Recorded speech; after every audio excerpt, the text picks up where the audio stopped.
Hey everyone, I'm Peter Stories here to guide you today. If you use this video to drift off to sleep, please tap like, hit subscribe, and drop a comment telling me where you're watching from and what time it is there. Now settle in, get cozy, and let yourself relax.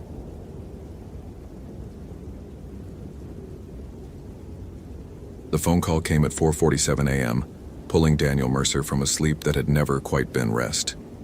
8 years as a ranger, and he still woke to every sound in the darkness.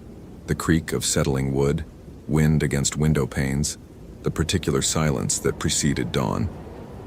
"Mr. Mercer, please, you have to help us." The woman's voice fractured on the last word. "My daughter. Emma didn't come back from her hike yesterday. The park office said you know the Hoh River trails better than anyone." Daniel's hand tightened on the receiver. Through his cabin window, the Olympic Mountains stood as black cutouts against a sky just beginning to pale. "Ma'am, I need you to slow down. Tell me exactly where your daughter was hiking." The ranger station said she signed in for the Hoh River Trail at noon yesterday. She was supposed to be back by 6. She always calls. Emma always calls. The mother's breath came in shallow gasps. She's 23, smart, experienced. She wouldn't just, please. Daniel was already pulling on his uniform, the fabric familiar against skin that had known too many searches, too many worried families. "What's your daughter's full name?" "Emma Catherine Hartley." He wrote it down, his handwriting steady despite the tremor that lived in his chest these days, the one that had nothing to do with age and everything to do with May 2003. 5 years since Rachel Kim. 5 years since he'd found her hiking boot on the bank of Deer Creek. Laces still tied. No body. No explanation. 5 years since he'd seen what he'd seen in the mist that morning. Or thought he'd seen. The therapist in Port Angeles had used different words. Acute stress response. Grief-induced hallucination. The mind protecting itself from trauma. "I'm heading out now," Daniel said. "Stay by your phone." The Hoh rainforest breathed. That's what Daniel had always thought, even before 2003, even when the forest was just a job and not a question he couldn't answer. Sitka spruce and western hemlock rose 300 feet into air so saturated with moisture it felt like breathing underwater. Moss carpeted everything. Nurse logs, granite stones, the very ground itself, in shades of green that had no names in ordinary language. Daniel's pack held 72 hours of supplies, though he hoped to God he wouldn't need them. Search and rescue protocols drilled into him during training, played through his mind. Establish last known position. Work outward in expanding circles. Look for disturbed vegetation, broken branches at shoulder height, footprints in soft earth. Emma's sign-in card sat in his chest pocket. Her handwriting was small and precise. Hoh River Trail to 5 Mile Island. Solo day hike. Expected return 1800 hours. 5 Mile Island. The trail followed the Hoh River through old-growth forest, crossing tributaries on log bridges, climbing gradually through moss-draped corridors where sound behaved strangely. Daniel had hiked it hundreds of times. He knew every switchback, every creek crossing, every place where the trail narrowed and dropped off into ravines thick with sword ferns. He also knew what Rachel Kim's mother had told him, those words he'd never included in any official report. Rachel said she felt watched on that trail. She said the forest was waiting for something. The trailhead parking lot held one vehicle, a green Honda Civic with Colorado plates and a university parking sticker in the rear window. Daniel ran the plates through his radio, registered to Emma C. Hartley, Denver address. He photographed the car from multiple angles, noting the absence of anything unusual. No signs of forced entry, no scattered belongings, nothing to suggest anything but a routine day hike. Except Emma hadn't come back. Daniel shouldered his pack and started up the trail at 6:15 a.m., his headlamp cutting through pre-dawn dimness that the forest seemed reluctant to release. The Hoh River murmured to his left, running high from October rains, its voice a constant presence beneath the drip of water from every surface. His boots knew this path. Heel-toe, the rhythm automatic, his mind free to track other things. broken spider webs across the trail indicating recent passage, a granola bar wrapper, not Emma's brand, he'd checked her car, the places where mud held the ghost shapes of footprints. At mile marker 2, he found the first clear sign, a boot print in soft earth beside Mineral Creek, the crossing where hikers often pause to filter water. Women's size 7, a hiking boot with an aggressive tread pattern. Fresh, pressed into mud that the morning's light rain hadn't yet eroded. Daniel photographed it, measured it, and felt something cold settle in his stomach that had nothing to do with the October temperature. The print pointed off trail. Every search and rescue manual said the same thing. Most lost hikers are found within a quarter mile of the trail. They get disoriented, follow what they think is the path, realize their mistake too late. Panic sets in.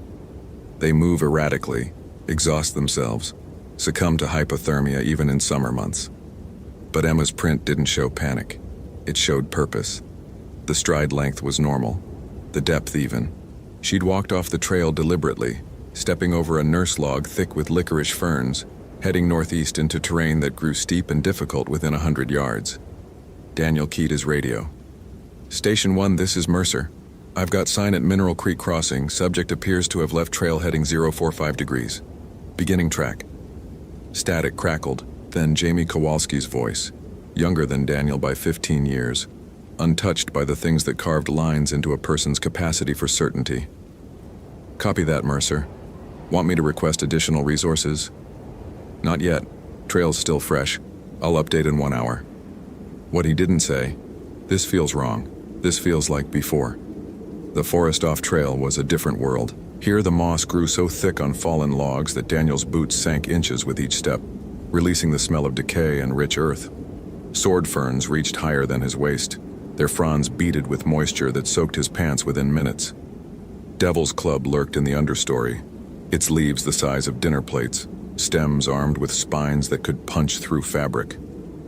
Emma's trail wove through this chaos with unnatural precision. She avoided the Devil's Club, stepped over rotting logs instead of on them, chose the paths of least resistance as if she'd walked this route 1,000 times.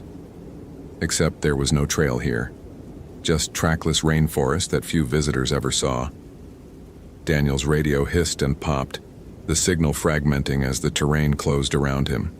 He marked his route with orange flagging tape, tying strips to branches every 30 feet, creating a lifeline back to certainty. The trees grew larger the deeper he went. Old growth that had never known a saw, their trunks 12 feet in diameter, their roots creating cathedral spaces beneath them. Water dripped constantly, from leaves, from moss, from the air itself, filling the silence with whispers that weren't quite random. At what his GPS marked as 0.7 miles from the trail, Daniel found Emma's water bottle. It sat upright on a flat stone, cap secured, still 3/4 full. Beside it, a protein bar, unopened, her trail mix bag, untouched. No one left food and water behind. Not when hiking, not ever. Daniel's pulse kicked up, that old familiar rhythm he'd hoped never to feel again. His hand went to the Glock on his hip, standard issue, 17 rounds he'd never fired outside the range, and stayed there. Emma! His voice shattered the dripping quiet. Emma Hartley, if you can hear me, call out. The forest swallowed his words and gave back nothing. He photographed the items, noting their deliberate arrangement. Not dropped, not scattered in panic, placed, like offerings, like Rachel Kim's hiking boot. The therapist's voice, calm and clinical.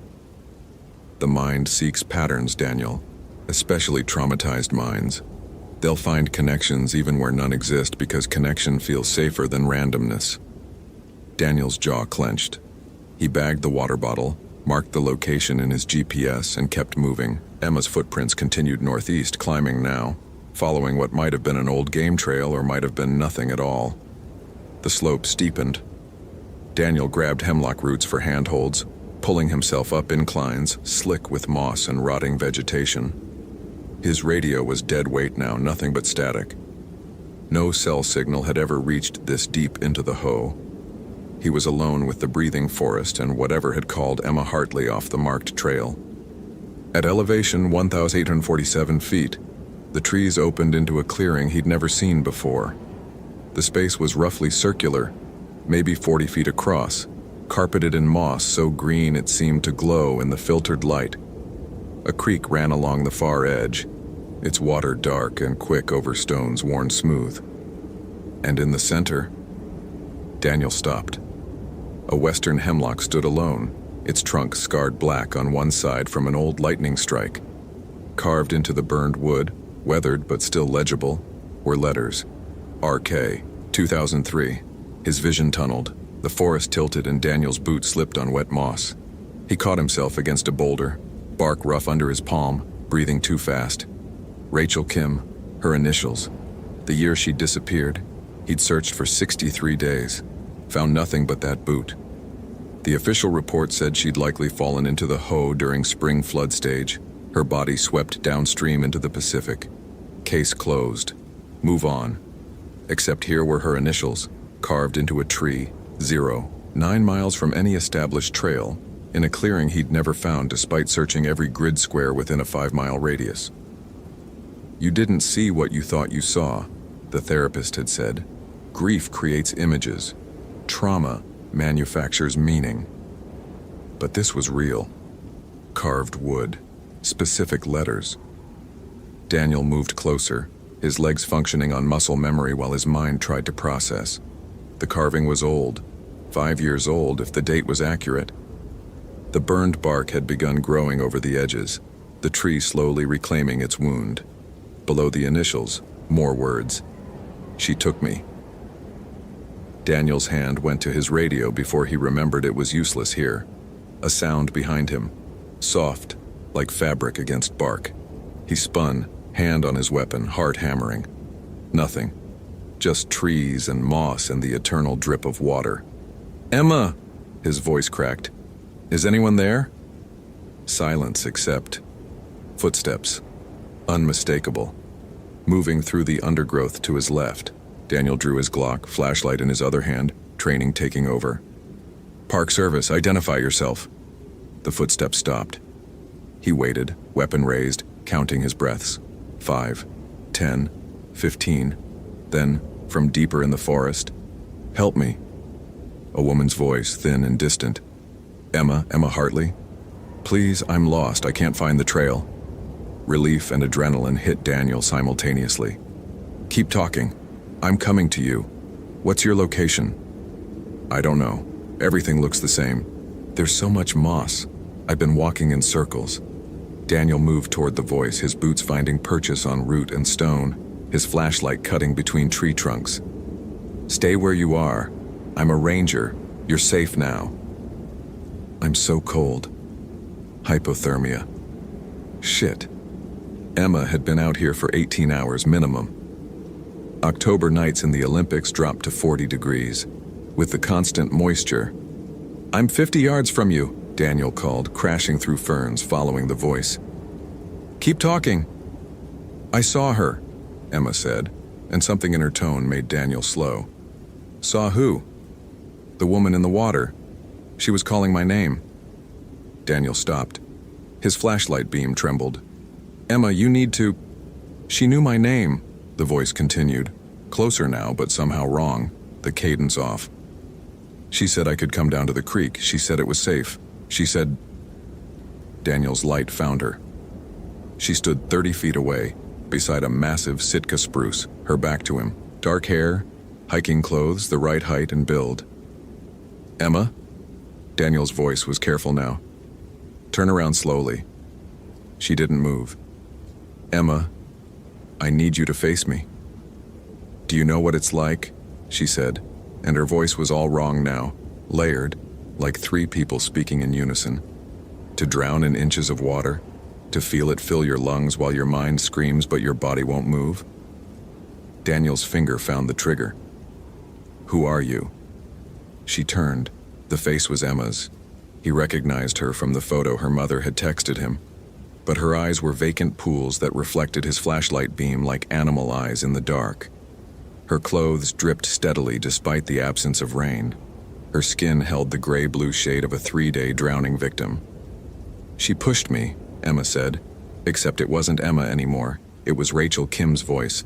The voice he'd heard on her voicemail 5 years ago. The voice that had stopped leaving messages after May 2003. Held my face under. I tried to fight. My hands. I scratched. I fought so hard. Daniel backed up, his training deserting him, his weapon useless against something that couldn't be real. You're not here. This isn't happening. Injustice, the thing wearing Emma's body said, stepping forward, water squelching from her boots. That's what binds us. That's what keeps us here. We drowned while she walked free. More footsteps all around him now. Daniel spun, his light catching movement between the trees. Figures, women, all of them dripping, all of them advancing. Who? He managed. Who walked free? The Emma thing smiled, and its teeth were black with creek mud. You know. You've always known. You found the evidence. You wrote the report. And then you buried it because the truth was too uncomfortable. Daniel's back hit a tree. His mind raced through every case file, every incident report from his 8 years as a ranger. September 1998, Rachel's voice said from Emma's mouth. Jennifer Walsh drowned in Deer Creek, ruled accidental, July 2000. Michelle Torres, drowned in Ho River tributary, ruled accidental, April 2002. Sarah Chen drowned in... Stop. Daniel's voice was barely audible. May 2003, Rachel Kim, October 2008. Emma Hartley, all brunettes, all 5'6", all solo hikers, all drowned in shallow water. The thing stepped closer. All killed by the same woman. If this story is gripping your attention, follow for more quality content. What would you do in Daniel's situation? Share your thoughts below. The clearing had filled with them. 7 women, all dripping, all wearing the faces of the missing, the forgotten. The cases marked accidental death and filed away. Daniel's legs gave out. He slid down the tree trunk, his weapon falling from nerveless fingers. 5 years of therapy, of medication, of telling himself he'd imagined the figure in the mist that morning. All of it crumbled. There's no woman, he whispered. The investigations found nothing, no evidence of foul play, no suspects. Because you stopped looking. This from a woman Daniel recognized from old case files. Jennifer Walsh, 1998, the first name on the list. Because pattern recognition is hard when the killer is patient. 1 every 2 years. Different locations, different seasons. Always ruled accidental. Who? Daniel forced the word out. Who is she? Margaret Ashford, Rachel's voice said. But you won't find her in any database. She doesn't exist on paper. Hasn't since 1963. The name triggered something. A fragment of local history Daniel had heard years ago from old-timers at the ranger station. The Ashford drowning, the daughter who died when her mother held her under. Jesus. That was 60 years ago, the Emma thing confirmed. Margaret Ashford was 13 when her mother drowned her in Lake Crescent for the sin of existing, for being mouthy, for being difficult, for being born. Water dripped from her hair, each drop hitting moss with a sound like accusations. The mother walked free, self-defense, they said. The girl attacked her, no witnesses to contradict, case closed. Daniel's mind cataloged everything automatically, even as his hands shook. Margaret can't still be alive. She'd be... We're not talking about alive. Jennifer Walsh stepped forward. Her throat showed dark bruising, finger-shaped. We're talking about justice that couldn't rest. About a 13-year-old girl who drowned knowing her killer would face no consequences. About rage that outlasted death. She hunts, Rachel said. Women who look like she did. Women alone in the forest. She befriends them, hikes with them, talks about the beauty of the water, how peaceful it is. And then Emma's body convulsed. When she spoke again, her voice was different, younger, small, broken. Please, I don't want to die. I haven't done anything wrong. Please, Mama, please. The voice cut off in a gurgling choke. Daniel forced himself to stand. His legs trembled, but he stayed upright. Where is Emma? The real Emma. Is she alive? 7 pairs of dead eyes fixed on him. You're standing, Rachel said, in the only place Margaret Ashford never goes. The lightning-struck tree, sacred ground, after a fashion. The one place her spirit won't touch. Daniel looked up at the scarred hemlock. Why? Because this is where we carved our testament. Every woman who knew, every woman who fought. She can't erase what's burned into living wood. Hope flickered. Then Emma, if she made it here, she made it. The Emma thing pointed toward the creek. She's there, in the water. Margaret left her there to drown slowly, but Emma fought. Emma was strong. She got away, made it to the tree, carved her initials before she... Daniel was already running. The creek was 15 feet wide, running fast over smooth stones, clear enough to see the bottom even in the filtered light. And there, caught in an eddy behind a boulder, her face just below the surface. Emma. Daniel plunged in, the October water hitting like electric shock, stealing his breath. He grabbed her jacket, hauled her up, her body limp and too cold. No pulse. Blue lips. How long? Too long. He dragged her to the bank, started compressions, counting automatically. 30 compressions. 2 breaths. Her chest didn't rise, water in the lungs. He turned her, struck between her shoulder blades. Water poured from her mouth. Again, more water. Come on, Emma. Your mother's waiting. Come on. 30 compressions. 2 breaths. Behind him, the 7 women watched. 30 compressions. 2 breaths. Emma's body convulsed. She vomited creek water and bile, gasped, her eyes flying open. They were brown and alive, and hers. I've got you, Daniel said, his voice breaking. You're safe. I've got you. She grabbed his jacket with fingers that barely worked, her whole body shaking. The woman, she tried to... I know. She's gone now. Emma's eyes found the 7 figures standing in the clearing, and she screamed. They're not here to hurt you, Daniel said, surprised by the certainty in his voice. They're witnesses. Rachel Kim stepped forward, and for the first time since she'd appeared, she smiled. Not with drowned lips and dead eyes, but with the warmth Daniel remembered from the photo her mother had kept on the ranger station bulletin board for 2 years. Thank you, Rachel said, for finding her, for believing. I should have believed 5 years ago. You weren't ready 5 years ago. She looked at the other women and something passed between them. Understanding or permission or peace. But now you are. Now you can finish it. Finish what? Find Margaret Ashford's body. Give her justice. Let her rest. Let us rest. Where?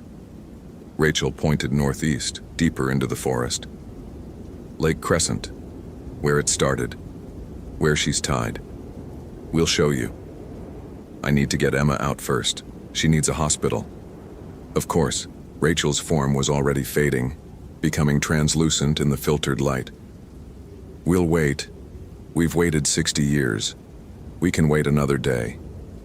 One by one, the 7 women dissolved into mist, not vanishing, but transforming, becoming part of the water and air and breathing forest. Emma shuddered in Daniel's arms. Was that? Yes, Daniel said, because there was no other answer now, no more room for doubt or rationalization. Can you walk? I think so. He helped her stand, wrapped her in his emergency blanket, and began the slow journey back toward the marked trail. Behind them, the scarred hemlock stood sentinel, its burden of initials a testament carved in wood and memory, and the stubborn refusal of injustice to stay buried. The search team found them 4 hours later, hypothermic but alive, Emma babbling about a woman who'd tried to drown her, Daniel saying nothing until his report could be written carefully, strategically, with enough truth to matter and enough omission to be believed. Emma recovered. Her statement, taken 3 days later in a Port Angeles hospital room, described a woman in her 70s who'd approached her on the trail, seemed friendly, suggested a secret spot to see the creek. The description matched nothing in any database. No tire tracks at the trailhead beyond Emma's car, no evidence of anyone else. But Daniel believed her.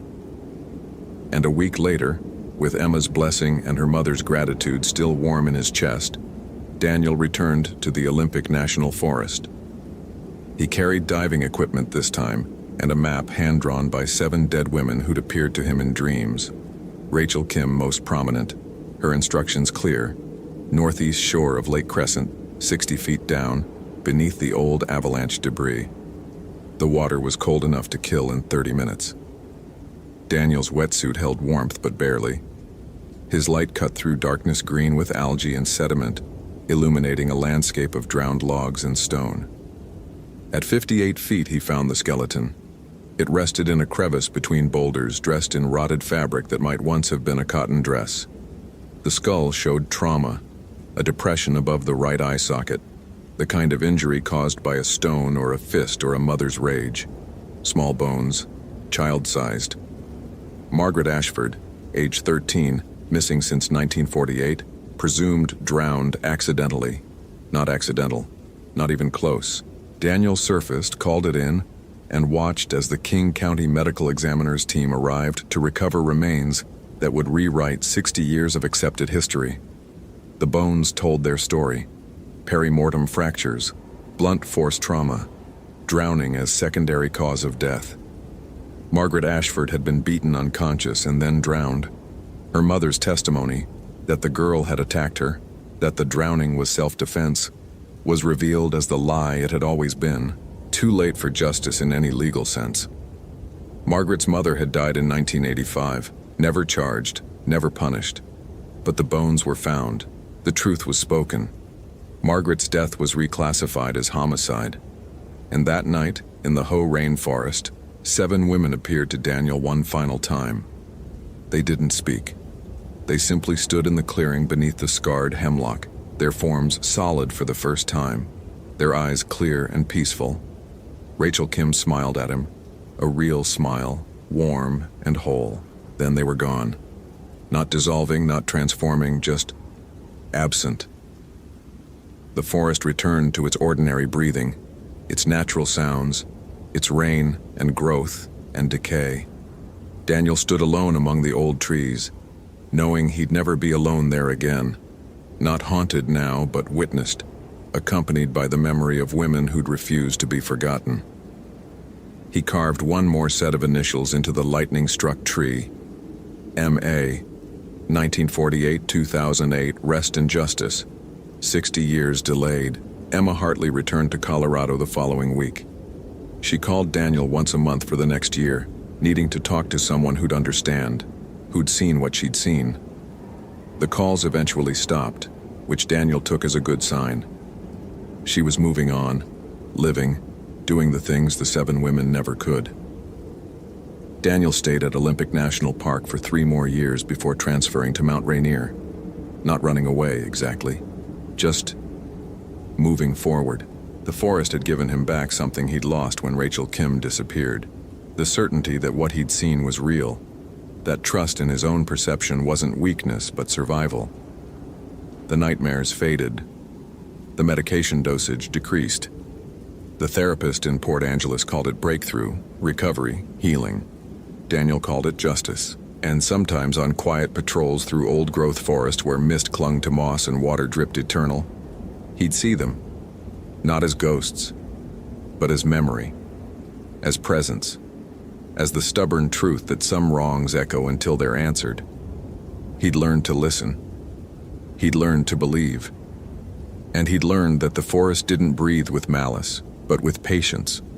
The kind of patience that could wait 60 years for someone willing to finally look close enough to see. Thank you for reading to the end.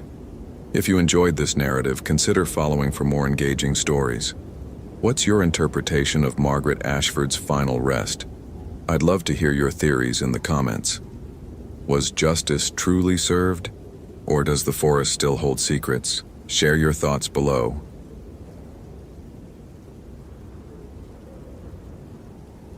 David Mercer had been a ranger at Olympic National Park for 14 years. long enough to know that the Hoh rainforest held secrets in its moss-draped silence. Long enough to understand that when families called at 6:47 a.m. on a Tuesday, their voices fractured with panic. Something had already gone terribly wrong. "Please," the woman's voice crackled through the phone line. "Please, my daughter didn't come back. Emily, she's been gone since yesterday afternoon." David pulled on his boots. Danner Acadius, 7 years old, resoled twice, and studied the topographic map spread across his kitchen table. His coffee had gone cold an hour ago. Sarah and the kids were still asleep upstairs, and he'd kissed his daughter Mia's forehead before leaving their bedroom, a habit that had intensified over the years. Every missing person case made him hold his own children tighter. "Mrs. Chen, I need you to tell me exactly where Emily planned to hike," he said, his pen hovering over the map. "The Hoh River Trail. She wanted to photograph the Hall of Mosses. She's done it before, she knows the trails. But she didn't come back to the trailhead." A sob caught in her throat. "Her car's still there. We found it last night. The rangers told us to wait until morning, but I'm heading there now." David interrupted gently. "I'll find her." He meant it. In 14 years, he'd brought back 17 lost hikers. Only one had been a recovery instead of a rescue, and that man had suffered a heart attack beyond anyone's help. Emily Chen would be number 18. He'd make sure of it. The Hoh rainforest swallowed sound. David had explained this to countless tourists over the years, how the layers of Sitka spruce, western hemlock, and big-leaf maple, all draped in club moss and licorice fern, absorbed noise until even your own footsteps seemed borrowed from someone else's memory.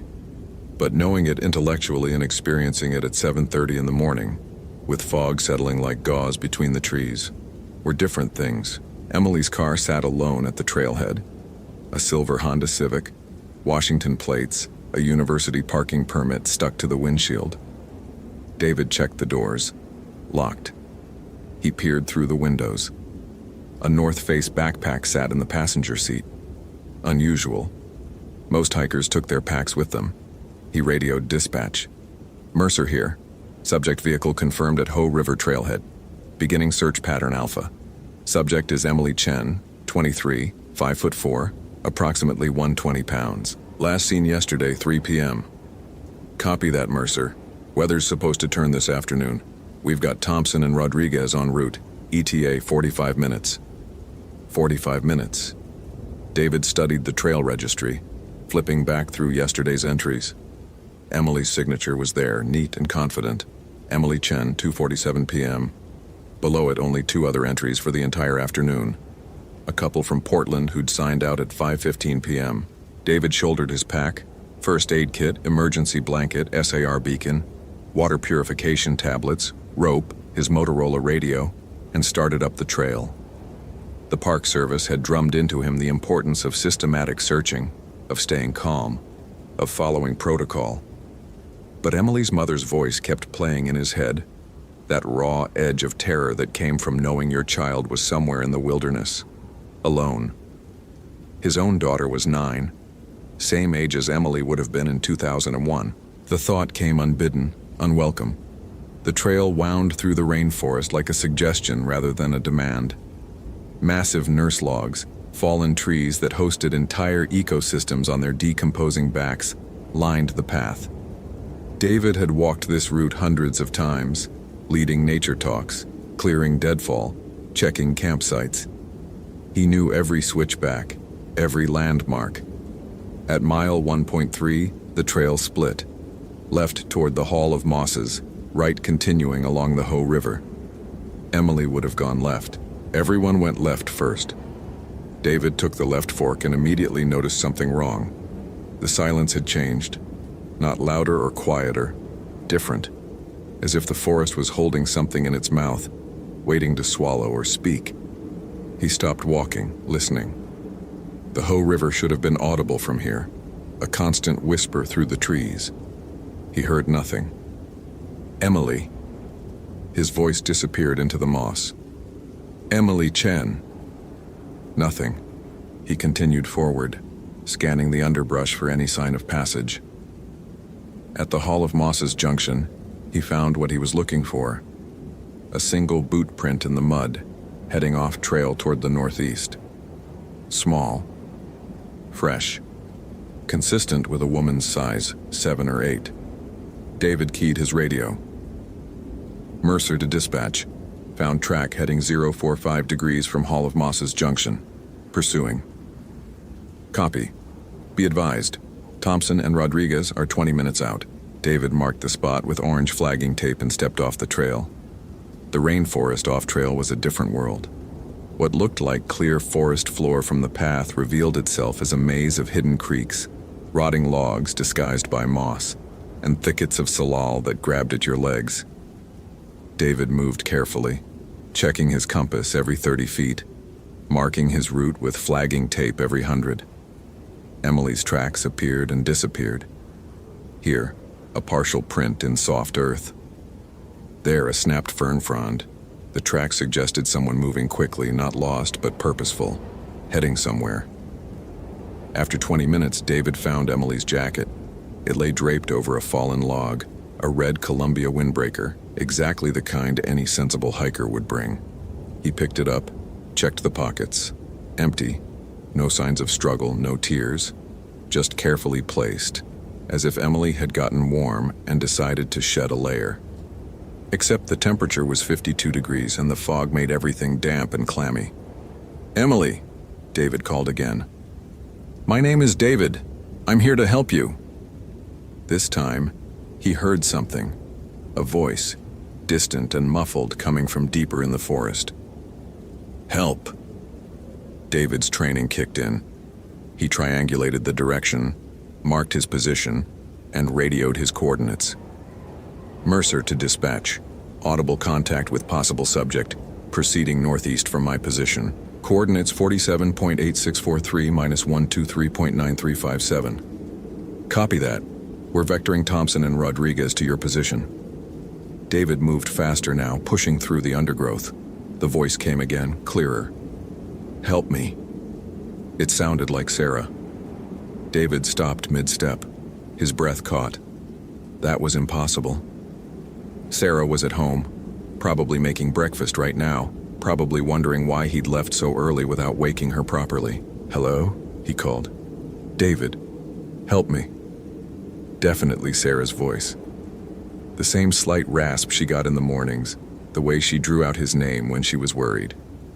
"This isn't real," David said aloud. His voice sounded small. "David, please." He stood frozen, his rational mind warring with something deeper, more primitive. He'd heard about this. Auditory hallucinations brought on by stress and isolation. He'd experienced it himself once, years ago, when he'd gotten separated from his team during a winter search. He'd sworn he heard his father calling him, despite his father having died 3 years prior. This was the same thing. Stress, exhaustion, the oppressive silence of the rainforest playing tricks. Except this felt different. David checked his compass. The voice was coming from bearing 060. He looked down. Emily's tracks continued in the same direction. He followed. If this story is capturing your attention, follow for more quality content. What would you do in David's situation? Share your thoughts. The forest grew denser. The western hemlocks here were old growth, some 5 feet in diameter, their bark deeply furrowed and dark with moisture. The canopy above blocked out most of the morning light, creating a perpetual twilight. David's watch read 9:17 a.m., but it felt like dusk. The voice had stopped. He hadn't heard it for 10 minutes. Instead, he'd found more of Emily's belongings: a water bottle carefully placed on a stump, a camera, high-end Canon, sitting on a rock as if positioned for a shot. Each item felt like a breadcrumb, deliberately placed, leading him somewhere. David's radio crackled. "Mercer, this is Thompson. We're at the Hall of Mosses Junction. Where are you?" He gave his coordinates, described his route. "I found several items belonging to the subject. She's definitely out here. We're heading your way. Visibility's getting worse with this fog. Stay put until we reach you." Copy. David didn't stay put. He couldn't explain why, but something pulled him forward. The forest seemed to be breathing around him, the moss-covered trees expanding and contracting with a rhythm that matched his heartbeat. Nonsense. Lack of sleep. He'd been up since 4 a.m., running on 4 hours of rest and cold coffee. Then he saw Emily. She stood 50 yards ahead, barely visible through the fog and undergrowth. A young woman in hiking clothes, her dark hair pulled back, facing away from him. "Emily!" David called. "Emily Chen!" She didn't turn. David moved forward, relief flooding through him. Found her. She was alive, probably disoriented, maybe hypothermic, but alive. He'd bring her back. Another successful rescue. He'd call Mrs. Chen, hear the joy in her voice, then go home and hug Mia and tell Sarah about his day. "Emily, my name is David Mercer. I'm a park ranger. Your mother sent me to find you." Emily still didn't turn. She stood perfectly still, arms at her sides. David was 30 yards away now. Something felt wrong. Emily's posture was too rigid, too motionless. People didn't stand like that, especially not lost hikers who'd been in the woods overnight. "Emily?" She turned. It wasn't Emily. It wasn't anyone. The figure had Emily's shape, Emily's clothes, but the face was wrong, blurred, indistinct, like a photograph taken with a shaking hand. Where eyes should have been, there were only dark hollows. The mouth moved, but no sound emerged. Then it smiled. David stumbled backward. His rational mind screamed that this was impossible, a hallucination, stress-induced psychosis. But the thing wearing Emily's shape took a step toward him, and David's body made the decision his mind couldn't. He ran. He crashed through the undergrowth, branches whipping his face, his compass forgotten, his training abandoned. Behind him he heard movement. Not footsteps exactly, but a rustling, like wind through leaves, except there was no wind. David's radio crackled. A voice emerged, distorted and strange. "Daddy?" Mia's voice. "Daddy, where are you?" David's legs went weak. He grabbed a tree trunk to steady himself, his chest heaving. This wasn't real. This couldn't be real. Mia was at home, probably eating cereal, probably watching cartoons. "Daddy, I'm scared." "Stop it," David whispered. "Stop it. Come find me, Daddy." He looked back. The figure was closer now, 30 feet away, moving without seeming to move, gliding between trees. It still wore Emily's shape, but the edges were coming apart, fragmenting like smoke. David forced himself to think. North. He needed to go north. Back to the trail. He fumbled for his compass. The needle spun wildly, refusing to settle. He shook it, still spinning. His radio crackled again. This time, his own voice emerged from the speaker. "This is Mercer. I found her. I found Emily. She's dead." "I didn't say that," David said aloud. "I didn't." "Mercer, repeat your last?" Thompson's actual voice, tinny and distant. "I didn't say anything," David shouted into the radio. "Mercer, you're breaking up. Can't understand you. What's your position?" The figure was 20 feet away now, close enough that David could see it wasn't just Emily anymore. The shape kept shifting. Emily, then Sarah, then Mia, then faces he didn't recognize, then something that wasn't a face at all. David ran again. He didn't know how long he ran.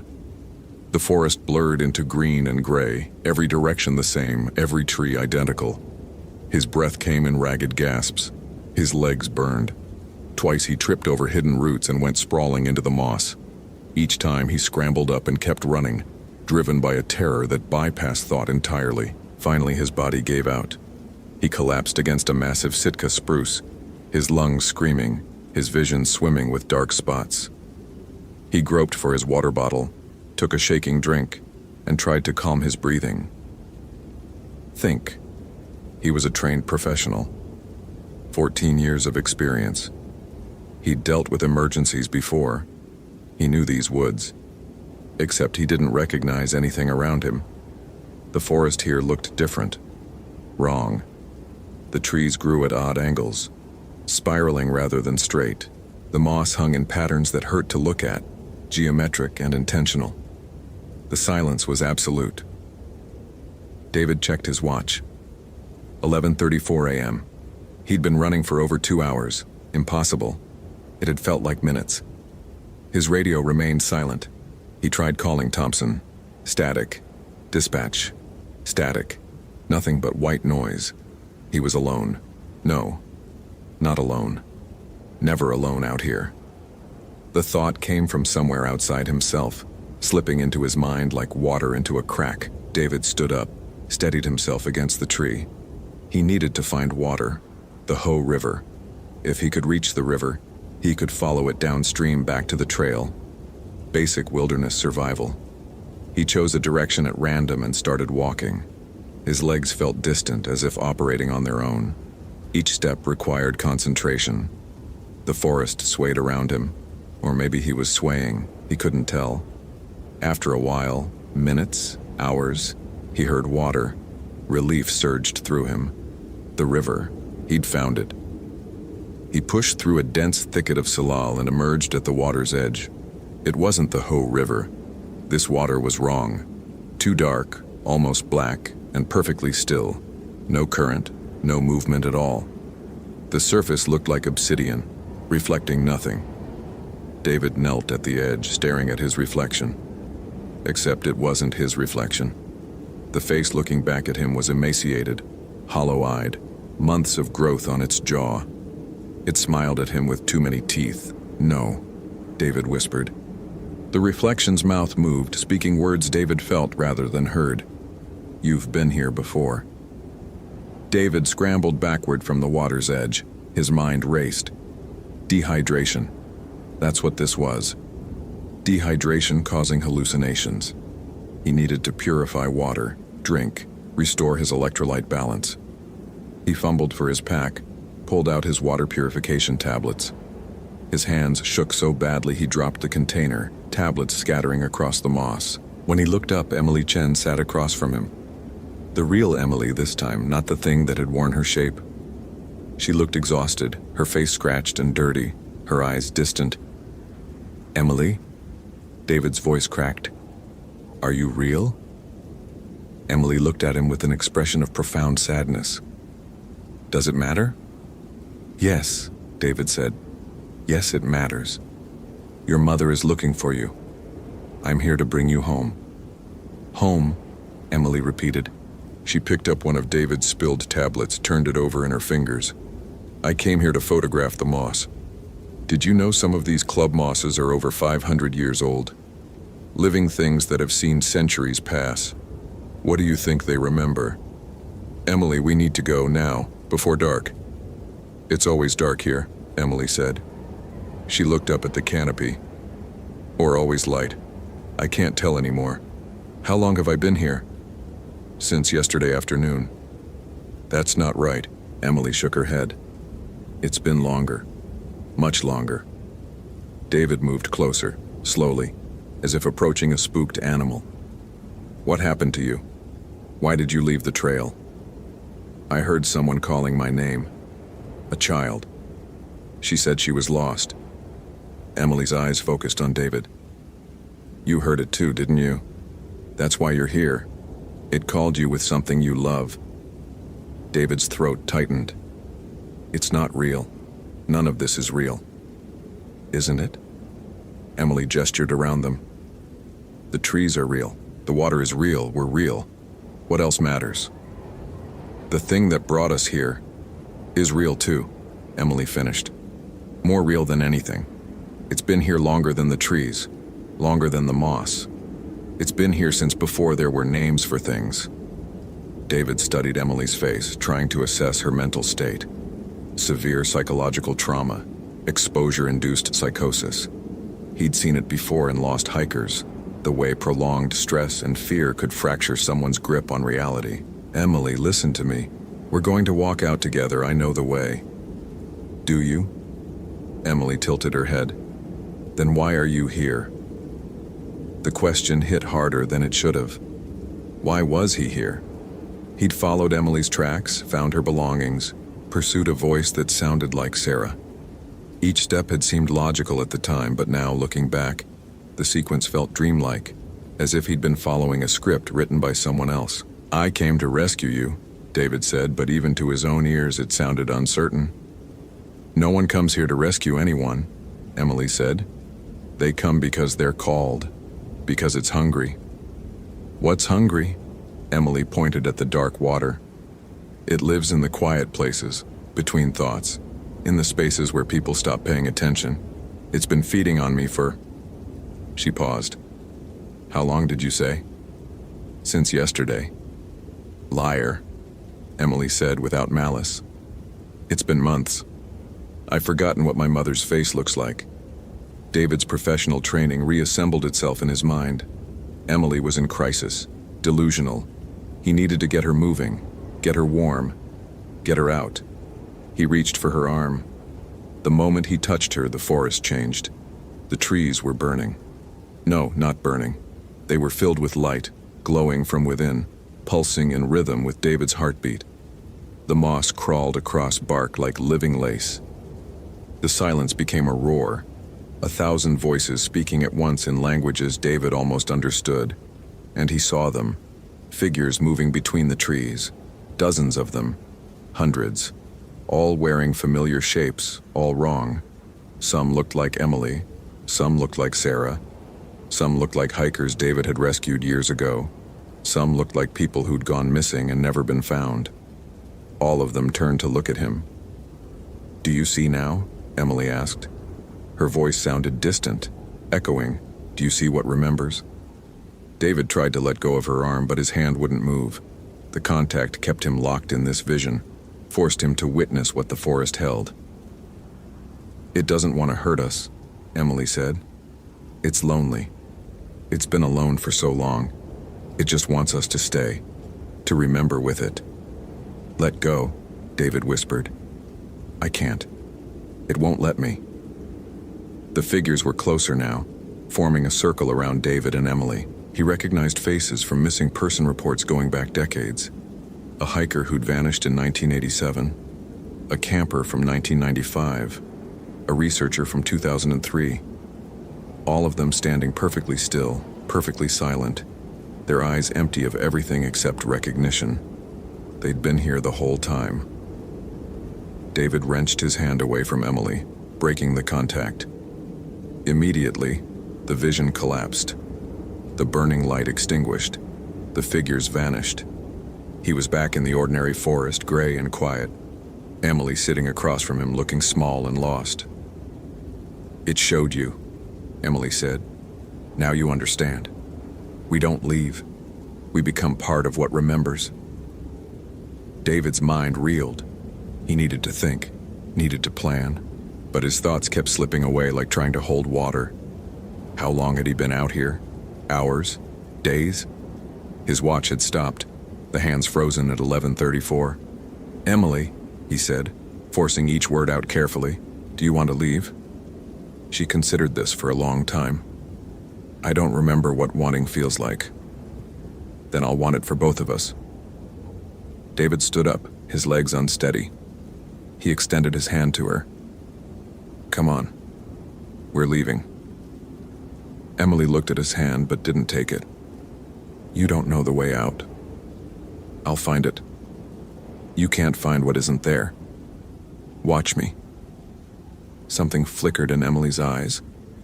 A spark of the person she'd been before the forest took her. She reached out, hesitated, then grasped David's hand. The moment their skin touched, David felt it, something vast and cold pressing against his mind, trying to fold him into its memory.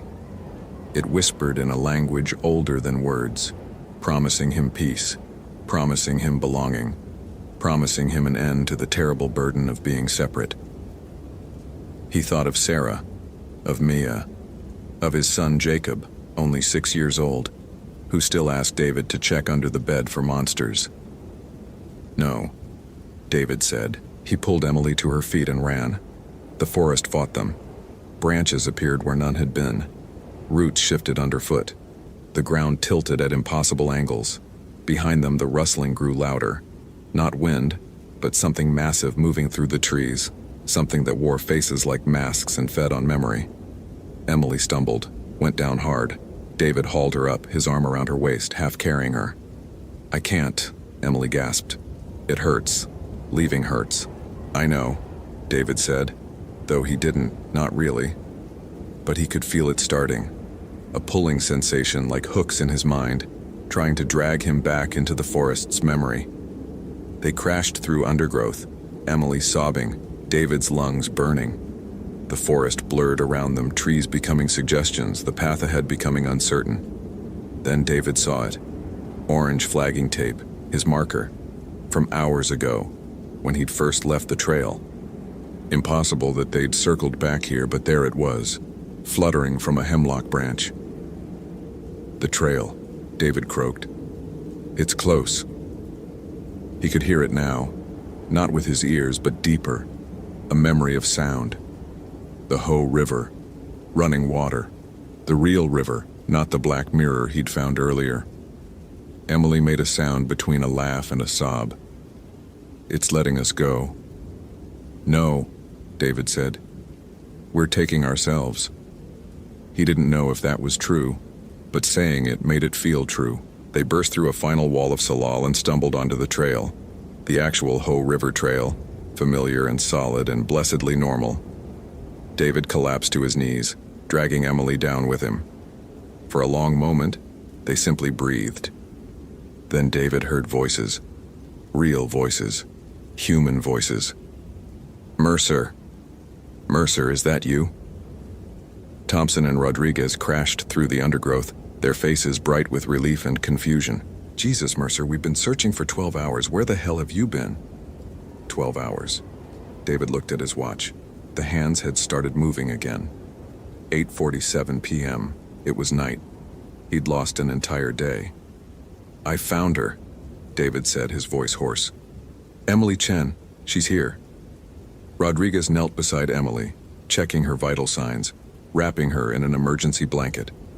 Emily stared at nothing, her eyes glazed. "Mercer, you look like hell," Thompson said. "What happened out there?" David opened his mouth to answer, but the words wouldn't come. How could he explain? Hallucination? Dehydration? Stress? That's what the report would say. That's what everyone would believe. But he'd touched it. He'd seen what remembered. "We got lost," David finally said. "The fog. Visibility was bad." Thompson accepted this because what else could he say? They walked Emily out, David following on unsteady legs. Emergency services waited at the trailhead. Ambulances, search and rescue vehicles, Emily's parents. Mrs. Chen sobbed as they loaded Emily into the ambulance.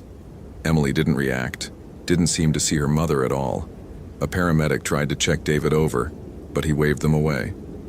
"I'm fine, just tired." "You should get looked at," the paramedic insisted. "I will. Tomorrow." He wouldn't.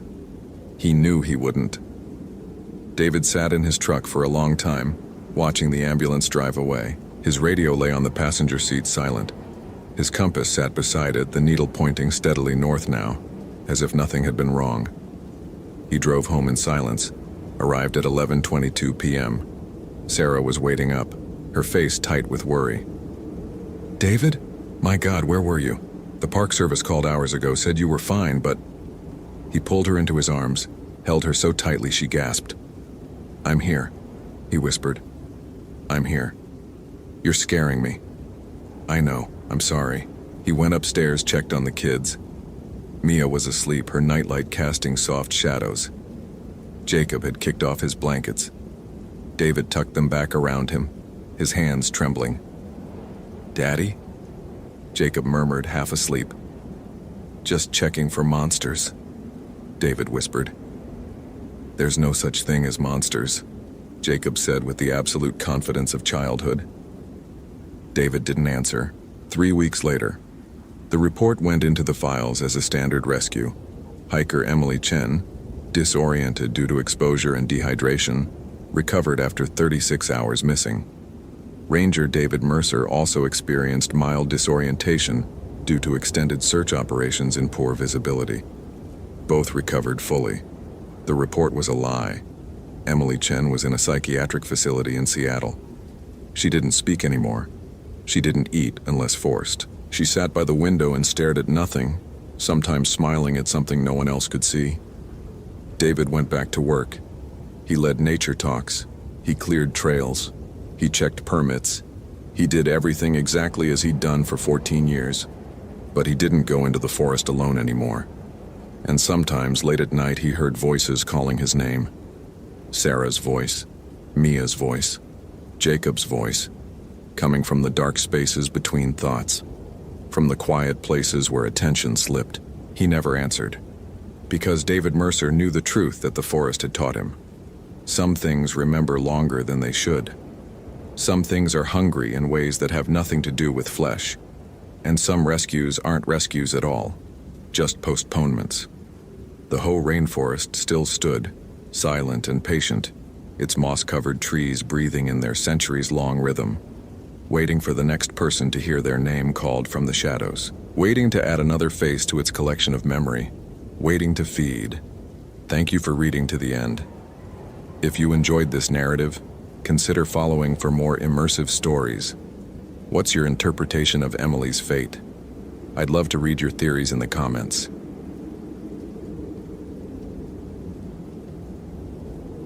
The radio crackled to life at 6:47 a.m., pulling Daniel from his second cup of coffee. Outside the ranger station window, dawn painted the Absaroka Range in shades of copper and ash. Base, this is dispatch. We have a code yellow.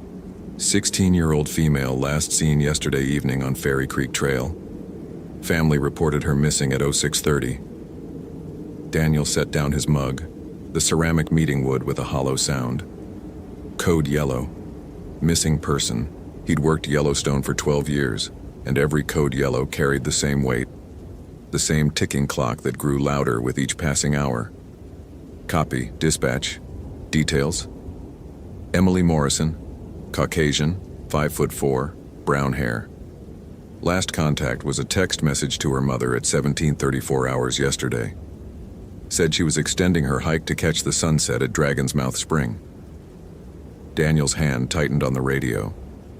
His own daughter, Claire, was 16. Last week, she'd asked to go hiking with friends. He'd said yes, then spent the entire day checking his phone. Weather conditions yesterday evening? He asked. Clear until approximately 1900 hours. Temperature dropped to 41 degrees by 2000. No precipitation. Not cold enough for immediate hypothermia, but October nights in Yellowstone could betray you. The park sat at 8,000 feet in most places, higher where Emily had been heading. I'm en route to Fairy Creek Trailhead. ETA 20 minutes. Request additional units. Copy. Rangers Patterson and Chen are 40 minutes out. Search and rescue team assembling now. Daniel grabbed his pack, already loaded with first aid supplies, emergency blanket, water purification tablets, protein bars, and flares. His Garmin GPS went into his left pocket, Motorola radio clipped to his belt. He checked his Benchmade knife, his headlamp batteries, his backup radio batteries. 12 years had taught him that preparation bought you options when everything else failed. The drive to Fairy Creek took him past the Norris Geyser Basin, where sulfur plumes rose like ancient prayers into the morning air. The park was waking, elk moving through meadows, ravens circling thermals, the sun climbing over peaks that had witnessed 10,000 years of human passage. Emily's parents were waiting at the trailhead parking lot, standing beside a silver Honda Pilot. The father paced. The mother sat on the rear bumper, phone pressed to her ear, her free hand covering her eyes. Daniel pulled up, and the father rushed over before he'd even killed the engine. Are you the ranger? Are you going to find her? The man's voice carried that particular strain of panic barely held in check, the sound of someone whose world had tilted 90 degrees overnight. I'm Ranger Daniel Cooper. I'm going to do everything I can. Daniel extended his hand, kept his voice level and calm. Panic was contagious. You're Emily's father? Mark Morrison. That's my wife, Jennifer. Mark gestured to the woman, who had lowered her phone and was walking toward them. Her eyes were red-rimmed, but dry. Past tears, into the numb space beyond. Tell me about yesterday, Daniel said. What time did Emily start her hike? Jennifer answered, her voice surprisingly steady. 2:30. She wanted to photograph the hot springs. She's really into photography. She's applying to art schools next year. The present tense hung in the air between them. She promised to be back by 7. When she wasn't back by 8, we called the park service. Did she hike alone often? Sometimes. She's experienced. We've been coming here since she was 8. Mark pulled out his phone, showed Daniel a photo. A girl with long brown hair and her mother's eyes, smiling on a mountaintop. She knows to stay on trails. She always checks in. What did her last message say exactly? Jennifer pulled up her text messages, handed the phone to Daniel. The last text read, "Mom," extending to Dragon's Mouth. "Sunset here is going to be incredible. Home by dark. Love you." Sent at 5:34 p.m. Nothing after. Has she responded to any messages since? No. We've sent dozens. Her phone goes straight to voicemail now.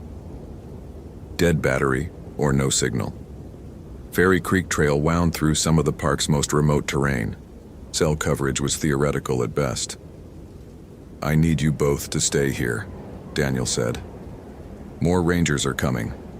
If Emily makes her way back, we need someone here. Can you do that?" Mark opened his mouth to protest, but Jennifer put a hand on his arm. "We'll stay. Please find our daughter."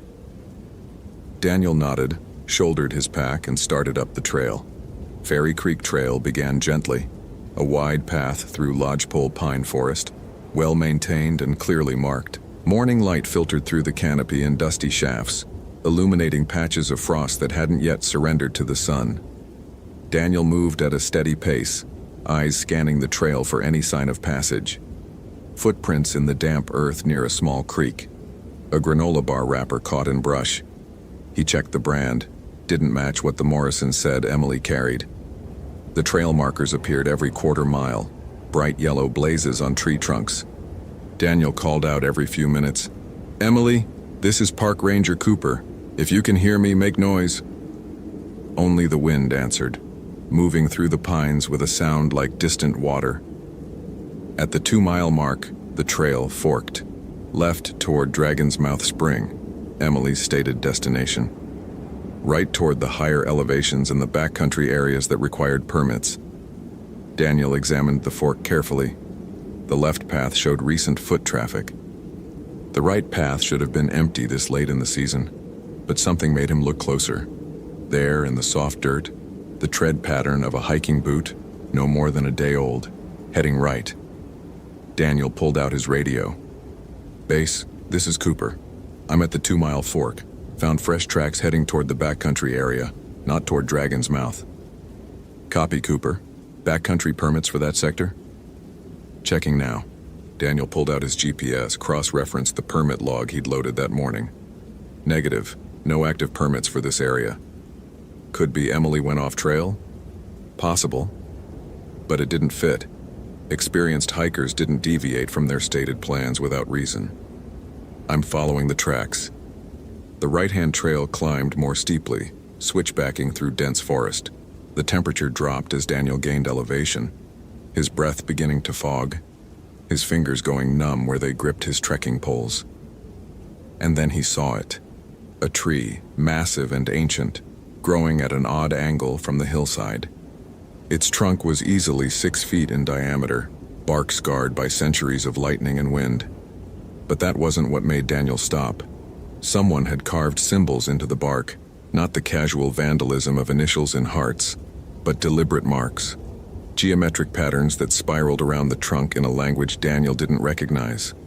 The cuts were old, decades at least, weathered but still visible. He'd worked this park for 12 years and had never seen this tree. Daniel keyed his radio. "Base, I'm at grid reference." He checked his GPS, frowned. The screen showed his position, but the topographic map had gone blank around his location, replaced by static gray. "Stand by, I'm having GPS issues." He tapped the screen, power cycled the device. When it came back on, the map had returned, but his position marker was blinking erratically. Electromagnetic interference from the geothermal activity, probably. Yellowstone sat on a supervolcano. The ground beneath his feet was laced with magma chambers and mineral deposits that could play hell with electronics. Daniel photographed the tree with his phone. At least that was still working, and continued up the trail. The footprints continued. Boot size looked right for a teenage girl. Stride pattern suggested someone moving with purpose, not wandering lost. But why this direction? At the 3-mile mark, Daniel noticed the first dead bird. It lay in the center of the trail, a raven, wings spread as if it had fallen from the sky mid-flight. No visible injuries, no sign of predation, just dead. 10 yards further, another raven, same condition, then a third. Daniel had seen birds die from West Nile virus, from collisions with windows, from poisoning, but never like this. Never arranged in a line, each exactly the same distance from the next. He photographed them, continued walking. The forest had gone quiet. No bird calls, no squirrel chatter, just wind and the sound of his own breathing. Daniel's radio crackled. "Cooper, this is Patterson. We're at the trailhead with the family. What's your status?" 3 miles in, following tracks into the backcountry. Found some unusual markers. Dead birds, old carvings on a tree. I think Emily came this way. Dead birds? What do you mean? Ravens. 3 of them. Spaced evenly on the trail. No apparent cause of death. Silence on the other end, then, "Cooper, you need backup?" Did he? Daniel looked ahead. The trail continued to climb, disappearing into a section of forest so dense that the canopy blocked most of the light. His instincts, honed by 12 years of wilderness work and 16 years of fatherhood, were sending up warning flares. But Emily was out here somewhere, and he was losing daylight. Negative. Continue organizing the main search party. I'll report back in 30 minutes. Copy. Be careful. Daniel pressed forward. The trail narrowed, becoming little more than a game path winding between ancient pines. The air changed. Colder, yes, but also heavier somehow, pressing against Daniel's chest like a physical weight. His breath came faster than the elevation warranted. And then the trees opened into a clearing Daniel had never seen on any map. It was roughly circular, maybe 50 yards across, ringed by pines so old their lowest branches had died and fallen away, leaving bare trunks that rose like cathedral columns. In the center of the clearing stood a formation of rocks, not natural, but arranged deliberately in a spiral pattern that reminded Daniel uncomfortably of the symbols on the tree. At the center of the spiral, a backpack, blue, covered in pins and patches. Daniel approached carefully, scanning the surrounding forest. "Emily, can you hear me?" No response. He knelt beside the backpack, pulled on his gloves before opening it. Inside, a Nikon camera, 3 water bottles, trail mix, a first aid kit, a journal, and a phone. He pressed the phone's power button. Dead. The journal's last entry was dated yesterday, 5:15 p.m. Came across the most incredible place. Off trail. I know, Mom would kill me. But I saw what looked like a path and followed it. There's this clearing with these stones arranged in a pattern.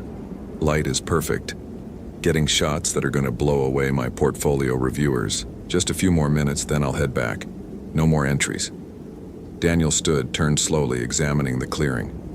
Emily's boot prints were everywhere, circling the rocks, moving to different angles, backing up for wider shots. But there was something wrong with the pattern. The prints didn't lead out of the clearing. They circled and circled, then stopped. Right at the edge of the stone spiral. Last print facing inward. No prints leading away. Daniel's radio crackled with static.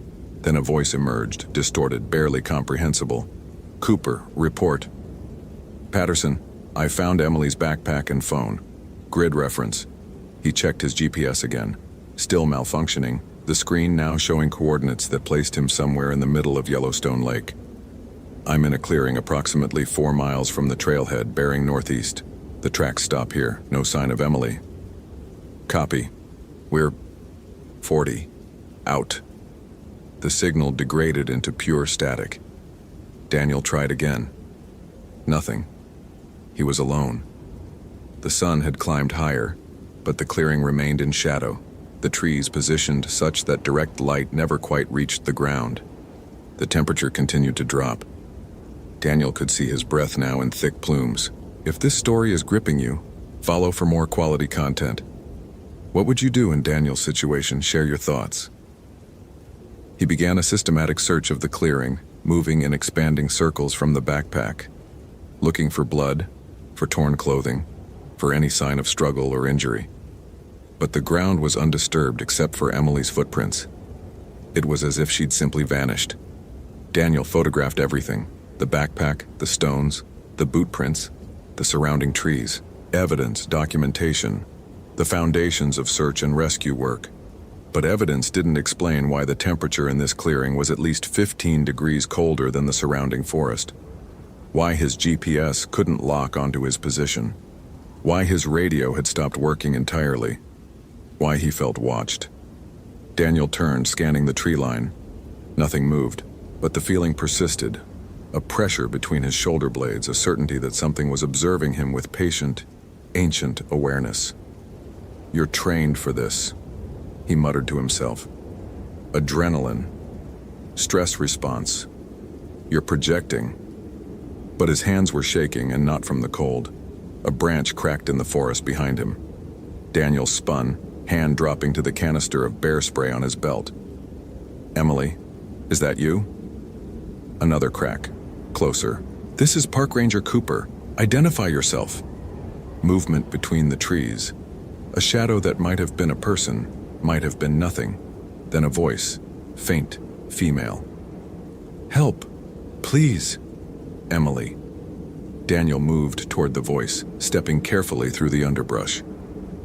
"Emily, keep talking, I'm coming to you." "Help, I can't move." The voice seemed to come from everywhere and nowhere. Daniel's training warred with his instincts, never rushed toward an unclear situation. But Emily needed help, needed him now. He pushed through a stand of young pines and emerged into another clearing, smaller than the first. Empty. "Emily?" No response. Daniel's heart hammered against his ribs. He'd heard her. She'd been right here. "Help!" The voice came from behind him now, back toward the stone spiral. Daniel spun, started back the way he'd come, and stopped. The trees had changed, not dramatically, not in ways he could point to and say, "This is different." But the angles were wrong. The spacing wasn't what he'd just walked through. The path he'd taken to get here had disappeared. "Okay," Daniel said aloud, forcing his voice to remain calm. "Okay, you're disoriented. Happens in dense forest, just retrace your steps." He pulled out his compass. The needle spun lazily, refusing to settle. His GPS was still useless. His radio was dead. And the sun, which should have been in the southeastern sky, seemed to be shining from the north. Daniel closed his eyes, breathed deeply. Panic killed people in the wilderness. Panic made you run when you should sit, made you abandon your pack, made you do the exact wrong thing at the exact wrong moment. He had water, he had supplies, he had training. He could figure this out. When he opened his eyes, a woman stood 10 feet away. Daniel's breath caught. She was young, maybe 20, wearing jeans and a flannel shirt that looked decades out of style. Her feet were bare despite the cold. Her hair was long and dark, tangled with pine needles and moss. "Who are you?" Daniel asked. "Are you lost?" The woman tilted her head, studying him with eyes that didn't quite focus. "You shouldn't be here. I'm looking for a missing girl, Emily Morrison. Have you seen her?" "They all come looking." The woman's voice was soft, almost kind. "Fathers, brothers, rangers, they all come looking when someone goes missing." "You've seen other searchers? When?" "Time doesn't work the same here." She smiled, and Daniel noticed her teeth were too white, too perfect. "This is his place, the Guardian's territory. You've trespassed." "Guardian?" Daniel kept his voice level, professional, even as alarm bells screamed in his head. "I don't understand." "The stones. The markers, the warnings. The woman gestured back toward where the spiral should be. They're not decoration. They're boundaries, the old boundaries, before roads and rangers and people who think they can walk wherever they please. Daniel thought of the carved tree, the dead ravens, the arranged stones. Warnings.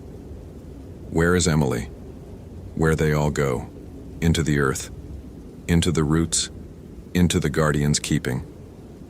The woman stepped closer. He protects this place. From those who would defile it. From those who take without permission. Emily's 16 years old. She took some photographs. That doesn't deserve. She crossed the boundary. The woman's eyes flashed with something that might have been anger or pity. Just as you have. Just as I did, 47 years ago. 47 years. This woman was maybe 20. Daniel's rational mind was screaming that this was impossible, that he was hallucinating from altitude or stress or carbon monoxide from the thermal vents. But his instincts, the ones that had kept him alive through 12 years of wilderness work, were screaming louder. Run. If I leave now, Daniel said carefully, if I go back across the boundary, will he let me go? If you leave alone. The woman's smile was sad. But you won't. None of them ever do. Emily's parents are waiting for her. I know, mine were too. For years, probably. Until they forgot. Until they moved on. Until I became just another missing person, just another case file in a dusty box somewhere. Daniel thought of Mark and Jennifer Morrison standing in the parking lot, of the photo of Emily on the mountaintop, of his own daughter Claire who texted him this morning, "Love you, Dad. Be safe." "I can't leave her," he said. The woman nodded as if she'd expected this. "Then you'll have to face him, at sunset, where the stones meet the old tree. That's when he manifests. That's when he judges. Judges what? Whether you deserve to leave." The woman began to fade, not dramatically, but the way morning fog burns off, gradual and inevitable. Daniel stepped forward, reaching out, but his hand passed through empty air. He was alone again. Daniel stood in the clearing for a full minute, forcing himself to think. Option 1. He was experiencing a medical emergency. Stroke, seizure, altitude sickness causing hallucinations, in which case he needed to activate his emergency beacon and wait for rescue. Option 2. Something was happening here that he didn't understand. Something that existed outside the boundaries of his training and experience. In which case, Emily needed help and he was the only one in position to provide it. Daniel checked his watch. 2:47 p.m. Sunset would be around 6:30, less than 4 hours. He shouldered Emily's backpack along with his own and began moving through the forest trying to find the stone spiral again. But the clearing had vanished, replaced by identical stands of lodgepole pine in every direction. After 20 minutes of searching, Daniel admitted he was lost. He sat on a fallen log, pulled out his water bottle, and forced himself to drink. Then he opened Emily's journal, flipping through pages of sketches and notes. Emily had talent. Her drawings of landscapes and wildlife showed real skill. Near the back, he found entries dated over the past week. October 12th. Dad's been weird about this trip. Keeps checking his phone. Mom says he's always like this when I go anywhere. I get it, but I'm not a kid anymore. October 13th. Researched some of the areas we'll hit. Found old forum posts about strange phenomena near Fairy Creek. Hikers reporting disorientation, equipment failure, weird feelings of being watched. One guy claimed he saw a guardian spirit. Probably just bear encounters people misinterpreted. Still kind of adds to the mystique. October 14th. Tomorrow we head out. I'm going to get shots that'll blow away the admissions committee. This is my chance to show what I can do. Daniel felt a cold weight settle in his stomach. Emily had known. Not the specifics, but she'd known something was off about this area, and she'd come anyway, just like he had. A sound pulled him from his thoughts, chanting or maybe singing, distant and echoing. Daniel followed it through the forest. pushing through dense underbrush that left scratches on his hands and face. The singing grew louder, resolving into words in a language he didn't know. Old words. Words that felt wrong in his ears, like they predated English by thousands of years. He emerged into yet another clearing, this one dominated by the tree he'd seen earlier, the one with the spiral carvings. But it was different now, larger. The carvings glowed faintly with a phosphorescence that had nothing to do with sunlight. And at the base of the tree sat Emily. She was alive. Daniel could see her breathing, see her eyes moving beneath closed lids. But she wasn't conscious. She sat with her back against the trunk, hands palm up on her thighs, positioned as if meditating. "Emily," Daniel rushed forward, dropping to his knees beside her. "Emily, can you hear me?" Her eyes snapped open. Empty, white. No iris, no pupil. "Emily." "She cannot hear you." The voice came from Emily's mouth but wasn't hers. It was deeper, older, carrying harmonics that made Daniel's teeth ache. "She is held. She is judged. She is found wanting. Let her go." Daniel kept his voice firm despite the terror racing through his veins. "She's a child. She didn't know. Ignorance is not innocence."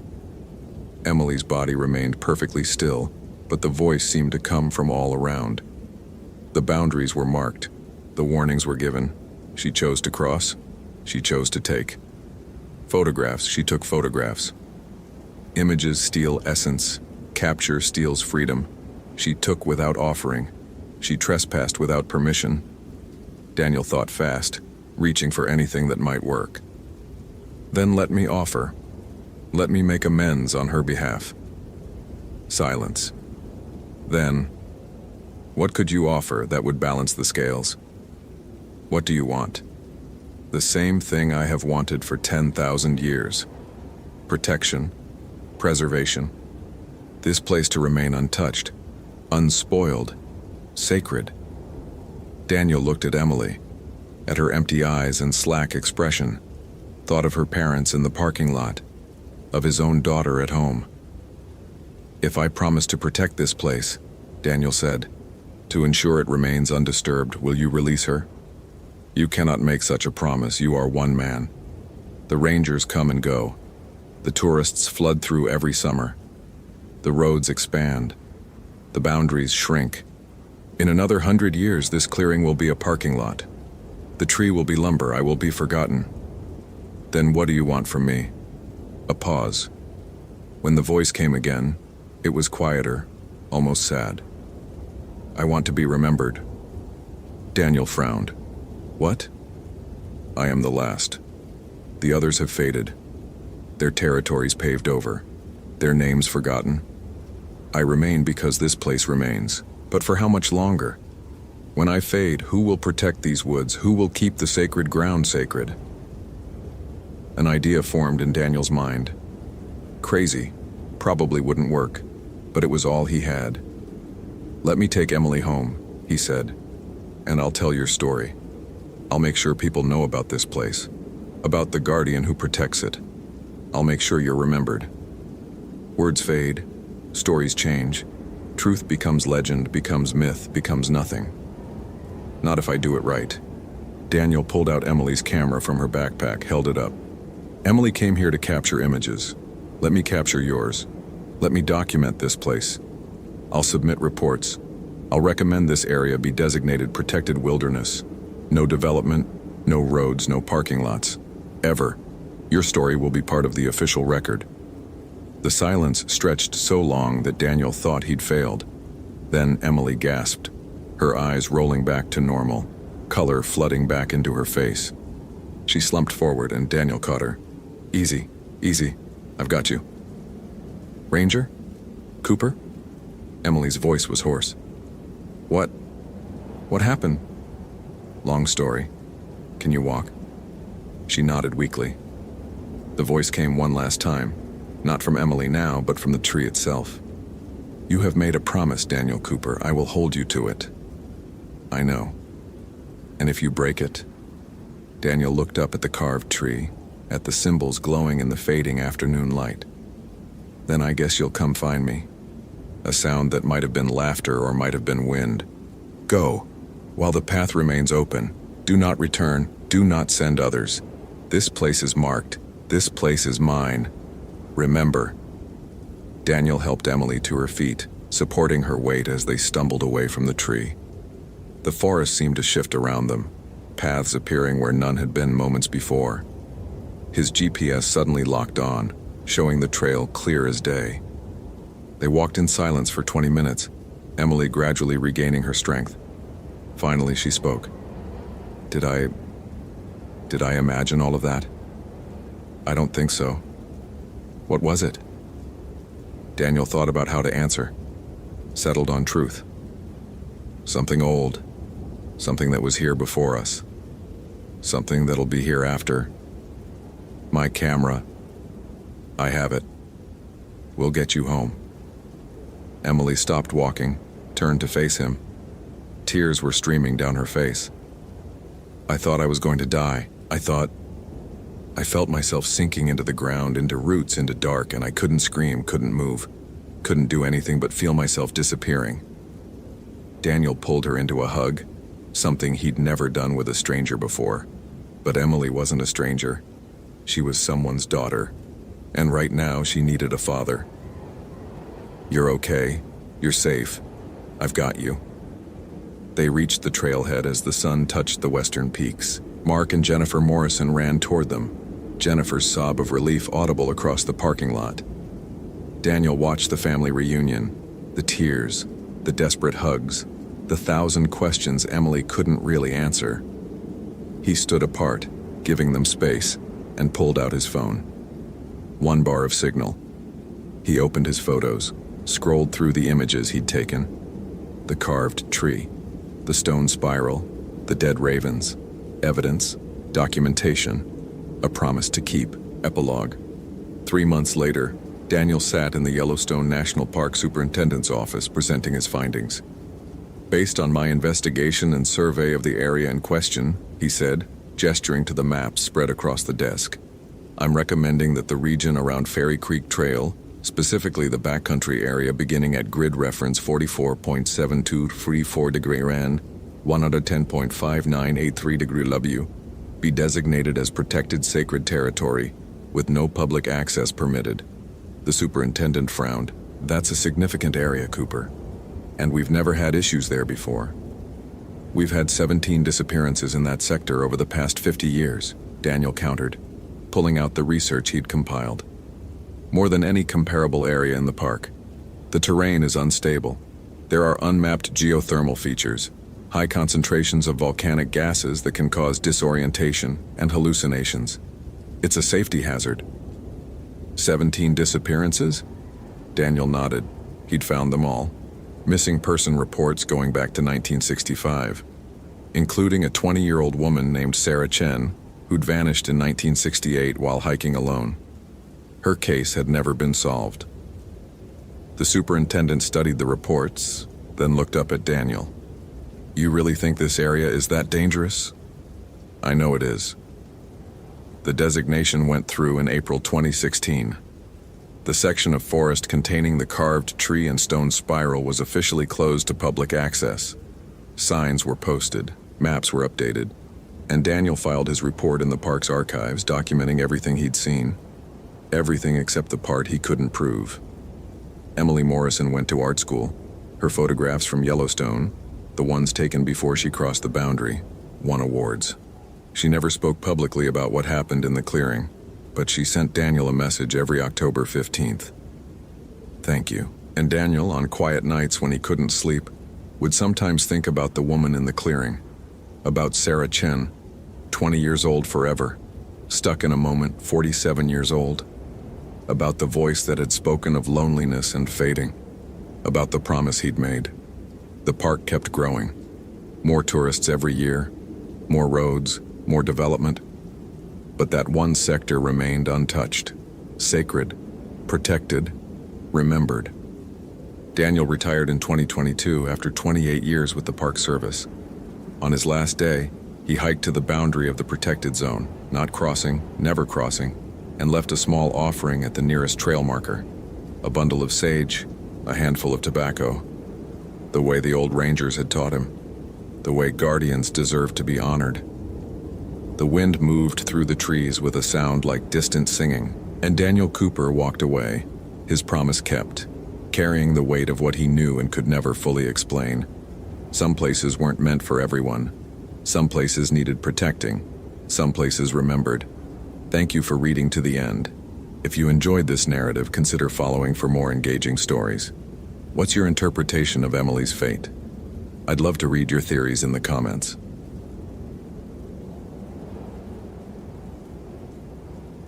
The radio crackled to life at 5:47 a.m., pulling Michael Reeves from the half-sleep he'd learned to master over 15 years of ranger work.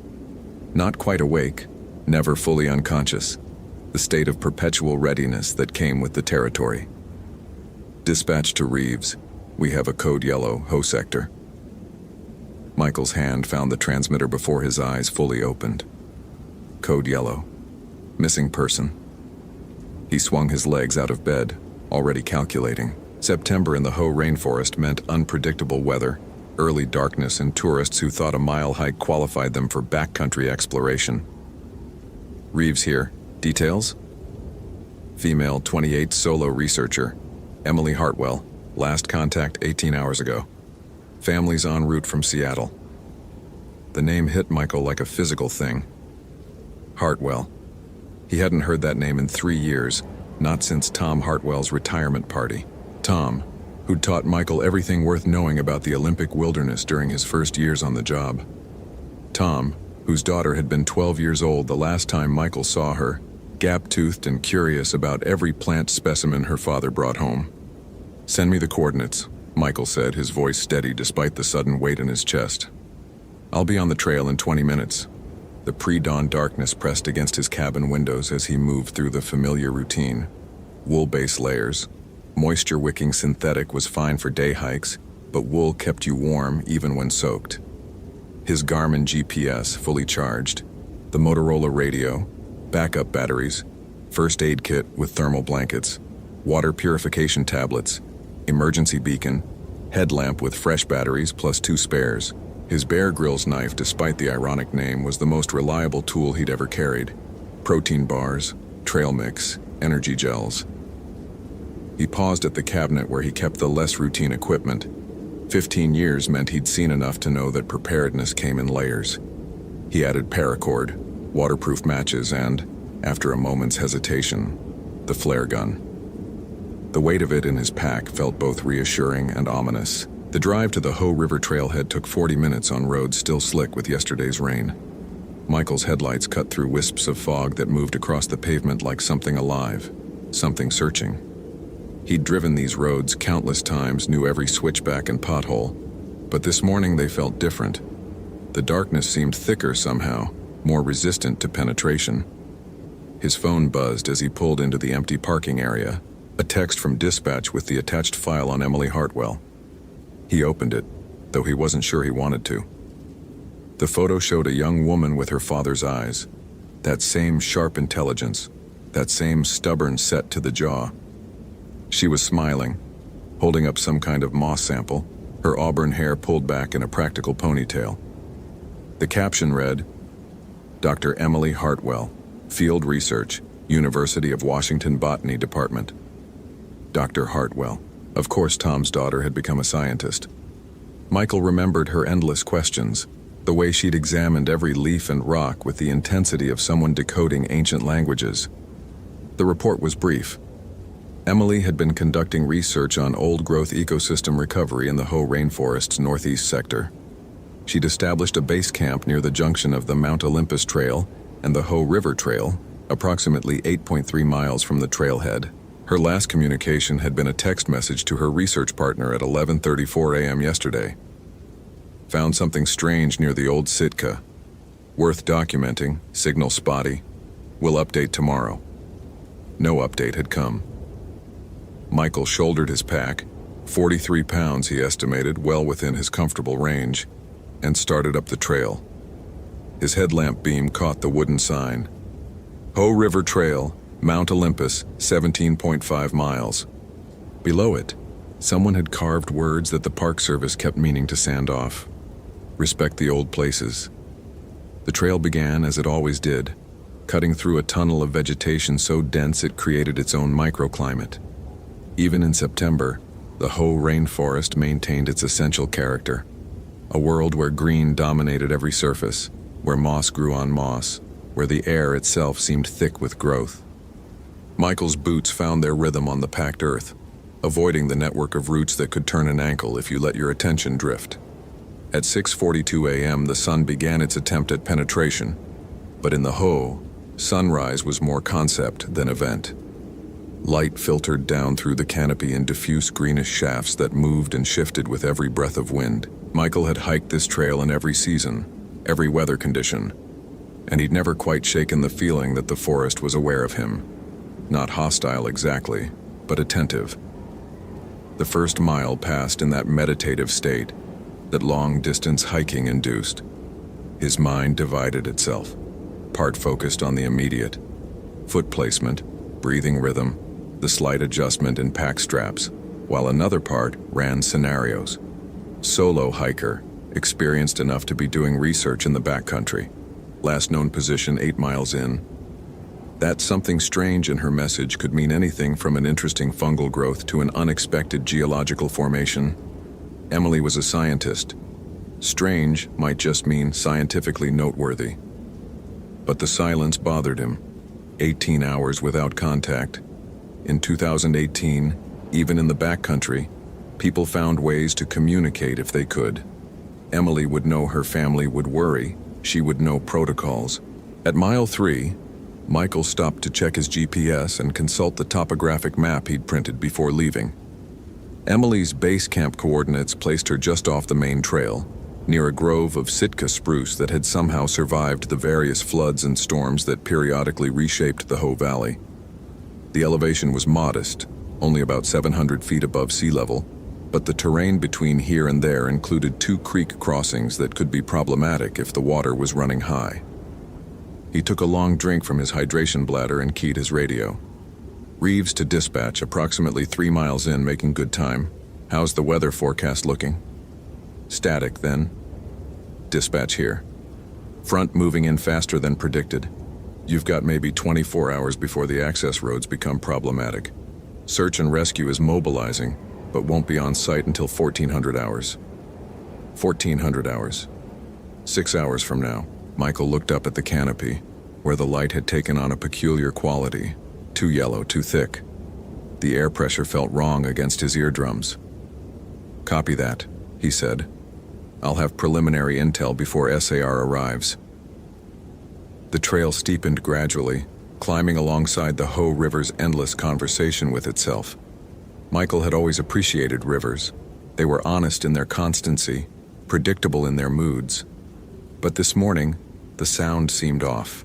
The usual rhythmic tumble of water over stone contained pauses, irregular silences that made him stop and listen, trying to identify what bothered him.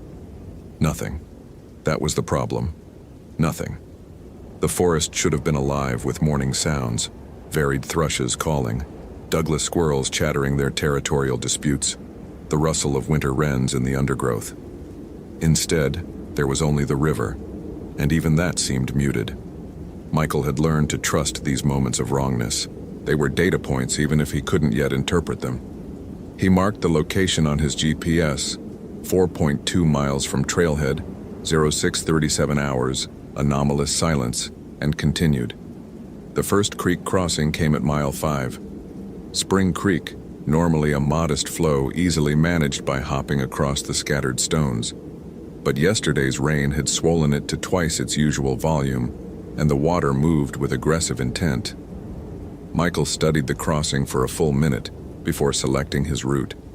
The rocks were slick with moss and spray, the kind of conditions that accounted for more rescue calls than any actual wildlife encounters. He unclipped his pack's waist belt. If he went in, he wanted to be able to shed the weight quickly, and started across. The water pulled at his boots with each step, trying to unbalance him. Halfway across, his left foot slipped on algae-slicked stone, and for a moment he felt the pull of the current. the eager invitation to join the water's journey downstream. But 15 years of experience had taught his body the micro-adjustments, the slight lean that counteracted momentum. He regained his footing and completed the crossing. On the far bank, he stood for a moment, breathing harder than the physical exertion warranted. The silence persisted. Not even the sound of his own splashing had disturbed anything into vocalization. He pressed on, and the trail narrowed. This section required attention. Roots crisscrossed the path, and several massive nurse logs had fallen across the trail since his last patrol 3 weeks ago. He climbed over them, his hands finding purchase on moss-covered bark that compressed under his grip, releasing the smell of decay and growth simultaneously. At 8:15 a.m., he reached the junction where the Mount Olympus Trail split off from the Hoh River route. Emily's coordinates placed her camp approximately 400 yards northeast of this junction, in an area off-trail, but accessible if you knew where the game trails threaded through the underbrush. Michael paused to drink again and eat a protein bar. Standard protocol: maintain energy levels, stay hydrated, keep the mind sharp. But the food tasted like cardboard in his mouth, and the water sat uneasily in his stomach. He was stalling, he realized, putting off the moment when he'd have to leave the established trail and enter the deeper forest, which was ridiculous. He'd gone off-trail hundreds of times. It was part of the job. But this morning, something in him resisted. He forced himself to shoulder the pack and step off the trail, consulting his GPS to maintain his bearing. The vegetation closed around him immediately, transforming the experience from hiking to bushwhacking. He pushed through salal bushes and ducked under low-hanging hemlock branches, his progress slowing to perhaps half a mile per hour. The forest here was primordial. These were trees that had been saplings when the Declaration of Independence was signed. Their trunks measured 15-20 feet in diameter, their lowest branches starting 60 feet above the forest floor. Between them, younger trees fought for the scattered light, and beneath those the understory created layers of shadow that never fully dissipated even at noon. Michael's GPS showed him closing in on Emily's coordinates. 100 yards, 75, 50. That's when he saw the first mark. It was carved into the bark of a massive Sitka spruce, about chest height. Not a carving exactly. More like something had been scraped or scratched into the tree, removing bark to expose the lighter wood beneath. The pattern was geometric but irregular, like a symbol from a language that existed just beyond comprehension. Michael had seen plenty of tree damage in his years. Bear scratches, elk rubs, vandalism from visitors who thought their initials deserved permanent memorialization. This was none of those things. The marks were too deliberate, too precise, and too fresh. The exposed wood still showed moisture, suggesting this had been done within the last day or two. He photographed it with his phone, though the image captured only a fraction of the strangeness he felt standing before it. Then he noticed the second mark, on a tree 15 feet to his left, and a third, beyond that. They formed a rough perimeter. Emily? His voice seemed absurdly loud in the silence. Emily Hartwell? It's Michael Reeves, Park Service. I'm here to help. The forest absorbed his words without response. He pushed forward, following the GPS coordinates, and emerged into a small clearing where the old growth had created a gap in the canopy. Morning light fell here with unusual clarity, illuminating Emily's camp. The tent was high quality, a North Face model designed for serious backcountry use. It stood properly staked, rainfly secured, no obvious damage. Her gear was organized outside. A camp stove on a flat rock, cooking supplies in a bear-proof canister properly sealed, a water filter hanging from a branch. Everything exactly as it should be. Everything except Emily. Dr. Hartwell? Michael called again, knowing it was futile but following protocol. Emily? He approached the tent slowly, noting details. The entrance was zipped shut. No signs of struggle, no blood, no torn fabric, no scattered equipment that might suggest a panicked departure. He unzipped the tent and looked inside. Her sleeping bag lay neatly arranged, unoccupied. Her research journal sat open on a waterproof stuff sack, her handwriting precise and scientific. Michael didn't touch it. This was potentially a crime scene now, but he could read the last entry from where he crouched. September 13th, 10:45 hours. Continuing documentation of Sitka spruce Namiavor 47. Unusual growth patterns in moss colonization suggest disruption event approximately 15-20 years ago. Local wildlife notably absent from this sector. No bird calls, no signs of deer or elk, despite ideal browse. Thermal anomalies noted on... The entry ended mid-sentence. Michael keyed his radio. Reeves to dispatch, I've located the camp. Tent and gear present and undisturbed. No sign of Dr. Hartwell. Requesting additional SAR units and forensic team. This is now a full search operation. Copy, Reeves. SR is 3 hours out. Do you require immediate support? Michael looked around the clearing. The marked trees formed their perimeter. The silence pressed down like physical weight. Every instinct he'd developed over 15 years was screaming that something here was profoundly wrong. Negative, he said. Because what else could he say? That the forest felt angry? That he could sense attention focused on him from between the trees? I'm going to establish a search pattern radiating from the camp. We'll report in 30 minutes. He carefully photographed Emily's camp from multiple angles, then began a systematic search. Standard protocol.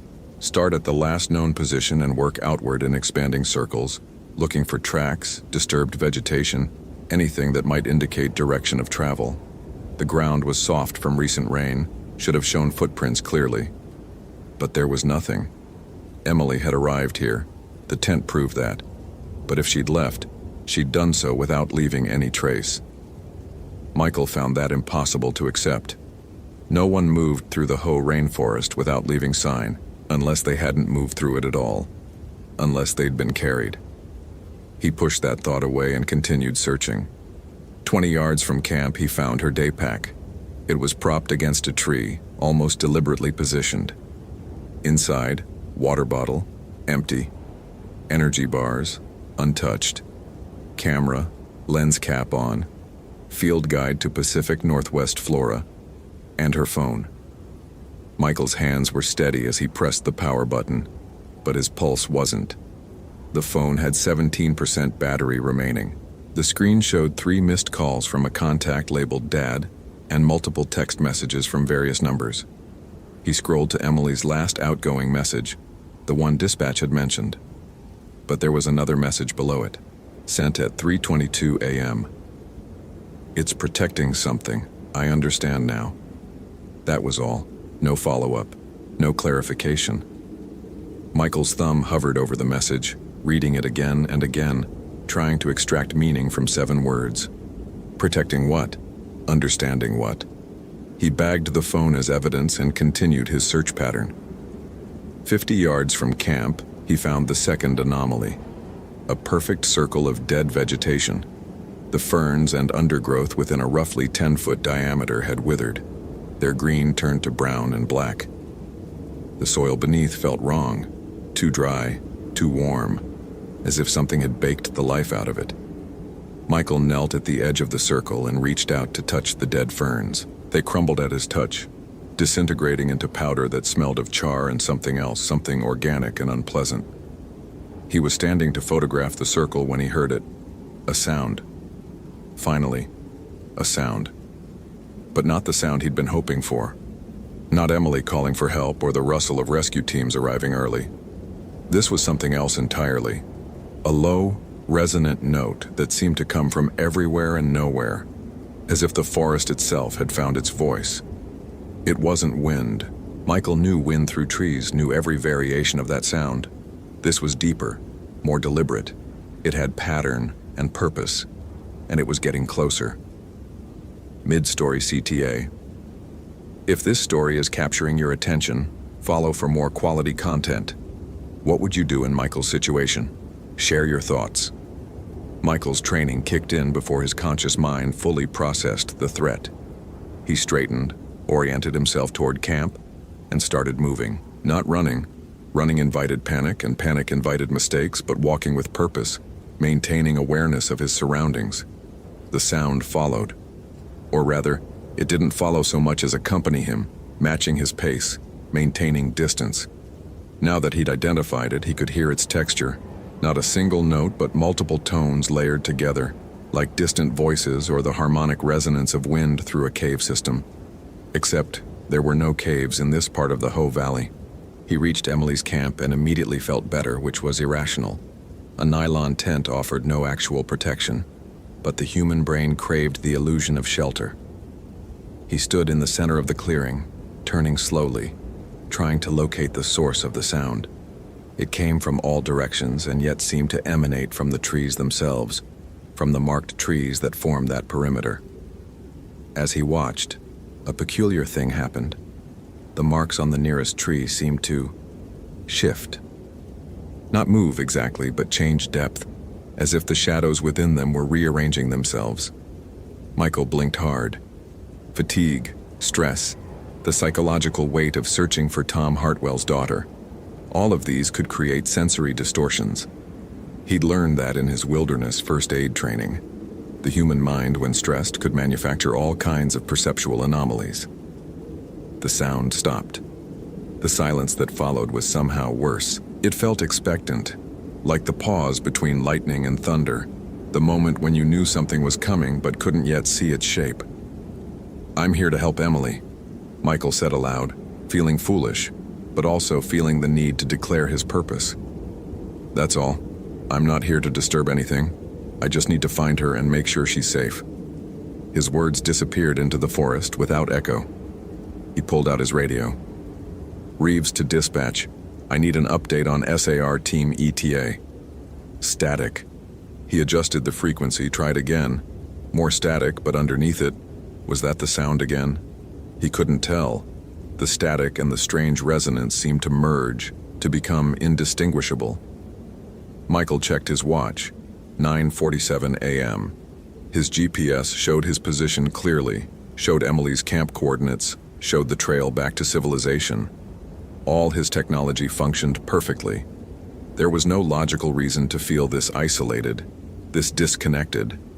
But he did. He forced himself to think methodically. Emily had been researching old-growth ecosystems. She'd noted thermal anomalies. She'd found something that was worth documenting. That meant she'd been moving with purpose, following a scientific question. Scientists didn't just vanish. They left trails of inquiry, breadcrumbs of investigation, her research journal. He'd read the last entry, but hadn't examined the earlier pages. Moving back to the tent, Michael carefully extracted the journal and began reading backwards, looking for context. September 12th. Entries detailed standard observations: moss growth rates, canopy cover percentages, soil pH readings. Nothing unusual. But September 11th showed a shift in tone. Local informant, A. Blackwater, Quinault Tribal Fisheries, mentioned historical significance of this grove. Stories of guardian spirit protecting old-growth sector from logging operations in 1970s. Several accidents involving logging equipment. 2 deaths attributed to falling trees under unclear circumstances. Operations ceased 1974. Interesting correlation with traditional Quinault territorial boundaries. This specific grove marked as sacred restricted area in pre-contact maps examined at Tribal Museum. Scientific interest. Is there something about this ecosystem that generated protective cultural mythology? Or did cultural protection preserve a unique ecosystem? Michael felt something shift in his understanding. Emily hadn't just stumbled into a random research site. She'd come here specifically, looking for the intersection between traditional knowledge and ecological science. The next page was more revealing. September 12th evening. Can't explain what I'm observing. Temperature fluctuations without corresponding weather patterns. Magnetic compass unreliable within the grove perimeter. Deviation of 15-20 degrees from GPS heading. Recording equipment experiencing unusual interference. Audio recordings from yesterday contain frequencies I can't identify, below normal hearing range but detectable on spectrogram. This is either a natural phenomenon worth publishing, or I'm losing my scientific objectivity. Need to rule out equipment malfunction before drawing any conclusions. The final pages were loose sketches, Emily's attempt to map the marked trees to find pattern in their placement. And there was a pattern. Michael could see it now, looking at her careful rendering. The trees formed a spiral, beginning at the massive Sitka in the clearing's center and expanding outward in a mathematically precise curve. At the center of Emily's sketch, she'd written one word: Fibonacci. Michael understood enough mathematics to recognize the significance. The Fibonacci sequence appeared throughout nature, in nautilus shells, in flower petal arrangements, in the branching patterns of trees. But this was different. This was deliberate. The trees themselves were naturally occurring, centuries old, but the marks had been added to existing trees to complete a pattern that shouldn't exist. His radio crackled. Through the static, he heard Eves respond. "Your status? Dispatch, this is Reeves. Radio reception failing. Repeat, radio reception." The transmission died completely. Michael checked his phone. No signal, which wasn't unusual this deep in the forest. He tried the emergency beacon, watched it search for satellite connection. The LED blinked its pattern, searching, searching, searching. The forest was isolating him. Whether through natural phenomenon or something else, he was being cut off. A branch snapped to his left. Michael turned, his hand moving instinctively to the bear spray on his hip. But what emerged from the undergrowth wasn't a bear. Emily Hartwell stood at the edge of the clearing, exactly where he'd entered an hour ago. Her clothes were soaked, clinging to her frame. Her auburn hair hung in wet tangles around her face, but she was alive, standing, apparently uninjured. "Emily?" Michael's voice came out rough with relief and confusion. "Are you hurt? We've been searching. Your family is worried." She didn't respond. She simply stood there 20 feet away, watching him with an expression he couldn't read. Her eyes seemed wrong somehow, too dark or too reflective or... "Emily, I'm Michael Reeves. I knew your father. I'm here to help you get back safely." She tilted her head in a gesture that was almost familiar, almost human, but not quite. Like someone imitating a human reaction without fully understanding it. "You need to come with me," Michael said, fighting the urge to approach her. Everything in his training said to close the distance, to make physical contact, to assess for injuries. But everything in his instinct said to maintain the gap between them. "There's a storm coming. We need to get you out of here." Emily's mouth opened, but the sound that emerged wasn't speech. It was that resonance again, that impossible harmonic that seemed to vibrate in his bones. The sound formed patterns, almost words, meanings that dissolved when he tried to grasp them. Michael took an involuntary step backward. The thing wearing Emily Hartwell's face smiled. "Oh God," Michael whispered, understanding flooding through him with terrible clarity. Emily's message, "It's protecting something, I understand now." She hadn't been referring to the forest protecting something. She'd been warning him that something was using protection as justification. The marks on the trees weren't warnings. They were a cage, a boundary, and Emily had crossed it, had violated sacred space with her scientific instruments and rational mind, and something had responded. The thing that looked like Emily took a step forward. Michael's hand found the flare gun in his pack, pulled it free. "Stay back." It took another step, its movements too fluid, lacking the small imperfections that made human motion human. "I don't want to hurt you," Michael said, knowing it was meaningless. Whatever stood before him, it wasn't Emily. Maybe it never had been. Maybe Emily was already gone, and this was just the forest's way of preventing further intrusion. "But I will defend myself." The sound came again, surrounding him, and this time he could almost understand. Not words, but meaning. Concepts that bypassed language entirely. Ancient, protected, violation, consequence. The marked trees seemed to pulse with dim light, or perhaps that was his oxygen-deprived brain creating patterns where none existed. Michael realized his breathing had gone shallow, rapid, hyperventilation. He forced himself to slow his respiration, to think clearly. The thing stepped closer. He could see details now that his mind had been refusing to process. The way water dripped from Emily's clothes but left no puddles.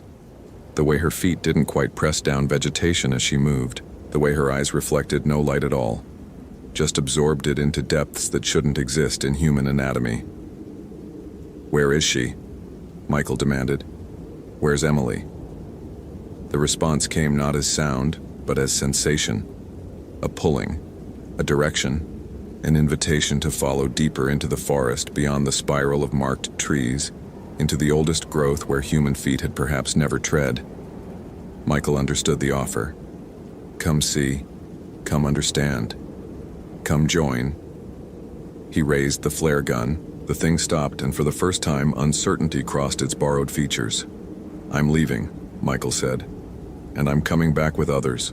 We're going to find Emily Hartwell, or we're going to find what happened to her. You can't stop us all." The sound rose to a crescendo, became almost painful in its intensity. The trees seemed to lean inward, the clearing to shrink.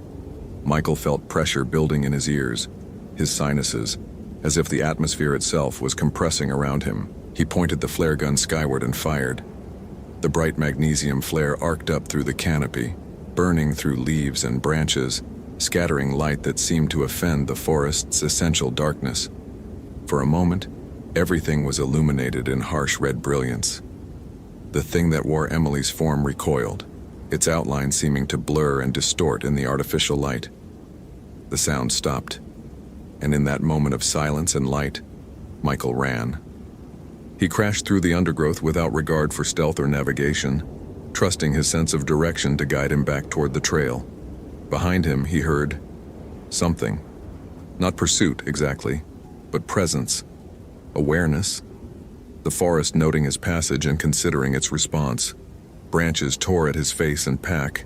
His boots found treacherous footing, slipping on moss and roots. He fell once, hard, the impact driving air from his lungs. But he forced himself up and kept moving, because stopping meant giving up, and he couldn't give up. Not on Emily. Not on Tom Hartwell's daughter. The trail emerged ahead, that packed earth path that represented civilization and safety, and the rational world he understood. Michael burst onto it and immediately felt better, felt the pressure ease, felt the attention that had been focused on him disperse. He kept running, covering ground at a pace his 15-year veteran body protested but maintained. 1 mile, 2. The forest around him remained silent, but it was a different silence now. Not oppressive, just quiet. At the 3-mile mark, his radio crackled to life. "Eves, respond. Reeves, please respond. Sayar is en route to your last known..." "Dispatch," Michael gasped into the radio. "This is Reeves. I'm mobile, heading back to Trailhead. Emily Hartwell's camp is located, but the situation is complicated. I need full SAR deployment, and I need..." What did he need? A priest? An anthropologist? Someone who could explain what he'd seen in terms that wouldn't end his career? "I need specialists," he finished. "Contact the Kinol Nation. Ask for anyone with knowledge of traditional territorial guardians. This is beyond standard search and rescue." There was a long pause, then, "Copy that, Reeves. Are you injured?" "Negative, but I'm not going back in there alone." The admission felt like failure, but it was also truth. Whatever existed in that spiral of marked trees, whatever had taken Emily or become Emily or was pretending to be Emily, Michael couldn't face it alone. He needed backup, needed witnesses, needed someone else to confirm that what he'd experienced was real. He reached the trailhead at 11:34 a.m. His truck sat exactly where he'd left it 6 hours ago, though it felt like days had passed. The normalcy of it, the parking area, the trailhead sign, the porta-potty that needed servicing, felt like a dream after the intensity of the forest's attention. Michael sat on his tailgate and drank water with shaking hands, trying to organize his thoughts into a coherent report. But how could he explain? Missing person, equipment found, thermal anomalies, marked trees forming mathematical patterns, and an entity wearing the missing woman's face like a costume. It sounded like psychosis, like the ramblings of someone who'd gotten lost and dehydrated and let fear override reason. But he knew what he'd seen, knew what he'd felt. A Park Service truck appeared on the access road, followed by 2 SAR vehicles. Michael watched them approach, watched the teams emerge. 12 people in total, all trained professionals he'd worked with before. Good people, competent people. They weren't going to be enough. Sarah Martinez, the SAR coordinator, approached him first. "Michael, you look like hell. Are you sure you're not injured?" "I'm fine. But Sarah, this one's different. I need you to listen to what I'm saying and not dismiss it as stress or exposure." She studied his face with concern. "Okay, tell me." So he did. He laid it out systematically. Emily's research into traditional guardian legends, the marked trees, the dead vegetation circle, the phone message, the thermal anomalies. He described finding the camp intact, the systematic isolation from communication, and finally, carefully, he described the encounter. "Something is in those woods," he said. "Whether it's a person or a group of people protecting something they consider sacred, or," he paused, knowing how the next words would sound, "or something else entirely, I don't know. But Emily Hartwell is either being held or she's been changed. And we're going to need more than standard SAR protocols to bring her home." Sarah didn't laugh, didn't dismiss him, which he appreciated. She simply nodded slowly. "The FBI has been notified because of the duration of the disappearance. They're sending someone. And I put in a call to Quinault Forestry like you asked. They're sending a liaison." "Good. That's good." Michael rubbed his face, felt the scrape of beard growth and dried sweat. "We need to approach this carefully, Sarah. That grove, there's something about it. Something that doesn't want to be disturbed." "Noted. But you know we have to go in." "I know, just let's wait for backup. Let's make sure we understand what we're dealing with before we commit people." The FBI agent arrived at 2:15 p.m., a woman in her 40s named Keiko Sato, who specialized in missing persons cases in wilderness areas. She interviewed Michael for an hour, recording every detail, asking precise questions about timelines and observations. To her credit, she never suggested he'd imagined anything. She simply gathered information. The Quinault liaison, a man named Thomas Blackwater, uncle to the informant Emily had mentioned in her journal, arrived shortly after. He was perhaps 60, with weathered features and eyes that seemed to measure Michael carefully before speaking. "You're a missing woman," Thomas said. "She came to our museum 2 weeks ago, asked about the old place in the Ho, the grove we don't go to anymore." "Why don't you go there?" Sarah asked. Thomas took his time answering. "My grandfather's grandfather told stories about that place. Said it's where the forest keeps its heart. Not a place for people, especially not for people who want to study it, measure it, explain it." He looked at Michael. "You went there. What did you feel?" Michael hesitated, then decided on honesty. "I felt watched, and I felt unwelcome, like I was somewhere I had no right to be." Thomas nodded. "The old ones say some places belong to themselves. We mark them, respect them, stay away. Your scientists want to understand everything, explain everything. Some things don't want to be explained. But Emily is still in there," Michael said. "Whatever the place is, whoever or whatever is protecting it, she's still a human being who deserves to be brought home to her family." "Is she?" Thomas asked quietly. The question hung in the air. Agent Sato cleared her throat. "Mr. Blackwater, are you saying you believe something supernatural has occurred?" "I'm saying what my people have always said. The forest is older than us, bigger than us, and it has its own ways. When someone violates sacred space, sometimes the space responds." "With all due respect," Sato said, her voice careful, "I need to investigate this as a potential abduction or medical emergency. I understand cultural sensitivities, but my job is to find Emily Hartwell and bring her home safely." "Then you should probably prepare yourself," Thomas said, "for the possibility that home is no longer where she belongs." The search team went in at 3:30 p.m., 12 people in 3 groups of 4. Michael led one group, Sarah another, Agent Sato the third. Thomas Blackwater came too, though he refused to carry standard SAR equipment, bringing instead a small pouch of what he called protective herbs and a carved wooden amulet. The forest seemed different with so many people. Less oppressive, perhaps, or maybe just divided in its attention. Michael led his group along the same route he'd taken that morning, pointing out landmarks, maintaining constant radio contact with the other teams. They reached Emily's camp at 5:15 p.m. The tent still stood undisturbed. Her gear remained exactly as Michael had found it, but the marked trees seemed darker now, their symbols deeper, more pronounced. Jesus Christ, breathed one of the SAR volunteers, a young woman named Rebecca Chen. Did someone do this today? They're the same as this morning, Michael said. I photographed them. He pulled out his phone to show her, but the photos wouldn't display. The image files showed as corrupted, unreadable. That's... Rebecca started, then stopped. My phone's not working either. No signal, and the GPS is showing our position as somewhere in the Pacific Ocean. One by one, the team checked their devices. Every phone, every GPS unit showed the same corruption. Only analog compasses worked, and even those spun lazily, unable to settle on magnetic north. Everyone stay close, Sarah ordered over the radio. We're experiencing equipment malfunctions. Maintain visual contact with your partners at all times. Thomas Blackwater stood at the edge of the clearing, looking at the marked trees with an expression Michael couldn't quite interpret. Not fear, exactly, but respect mixed with resignation. It's stronger than it was, Thomas said. The old place is waking up. What does that mean? Agent Sato asked. It means we should leave. Now, before full dark.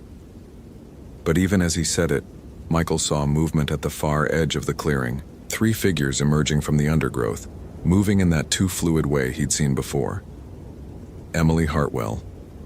And behind her, 2 others, a young man in hiking gear from perhaps a decade ago, and an elderly woman in clothing that looked even older.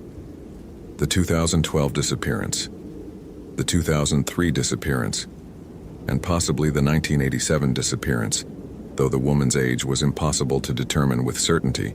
All 3 stood at the clearing's edge, watching the search team with expressions of identical calculation. Emily, Agent Sato called out.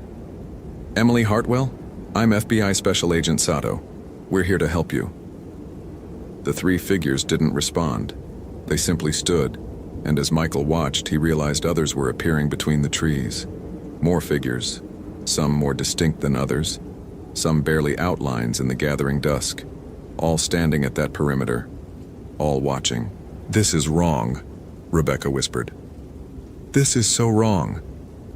Everyone back to the trail, Sarah ordered. Organized retreat, no one runs. Michael, take point. Thomas, bring up the rear. We're leaving. But the figures moved, and suddenly they weren't just at the perimeter anymore. They were closer, had somehow covered ground without anyone seeing them move, and they were forming a circle around the SAR team. Thomas began speaking in a language Michael didn't recognize. Quinault, probably.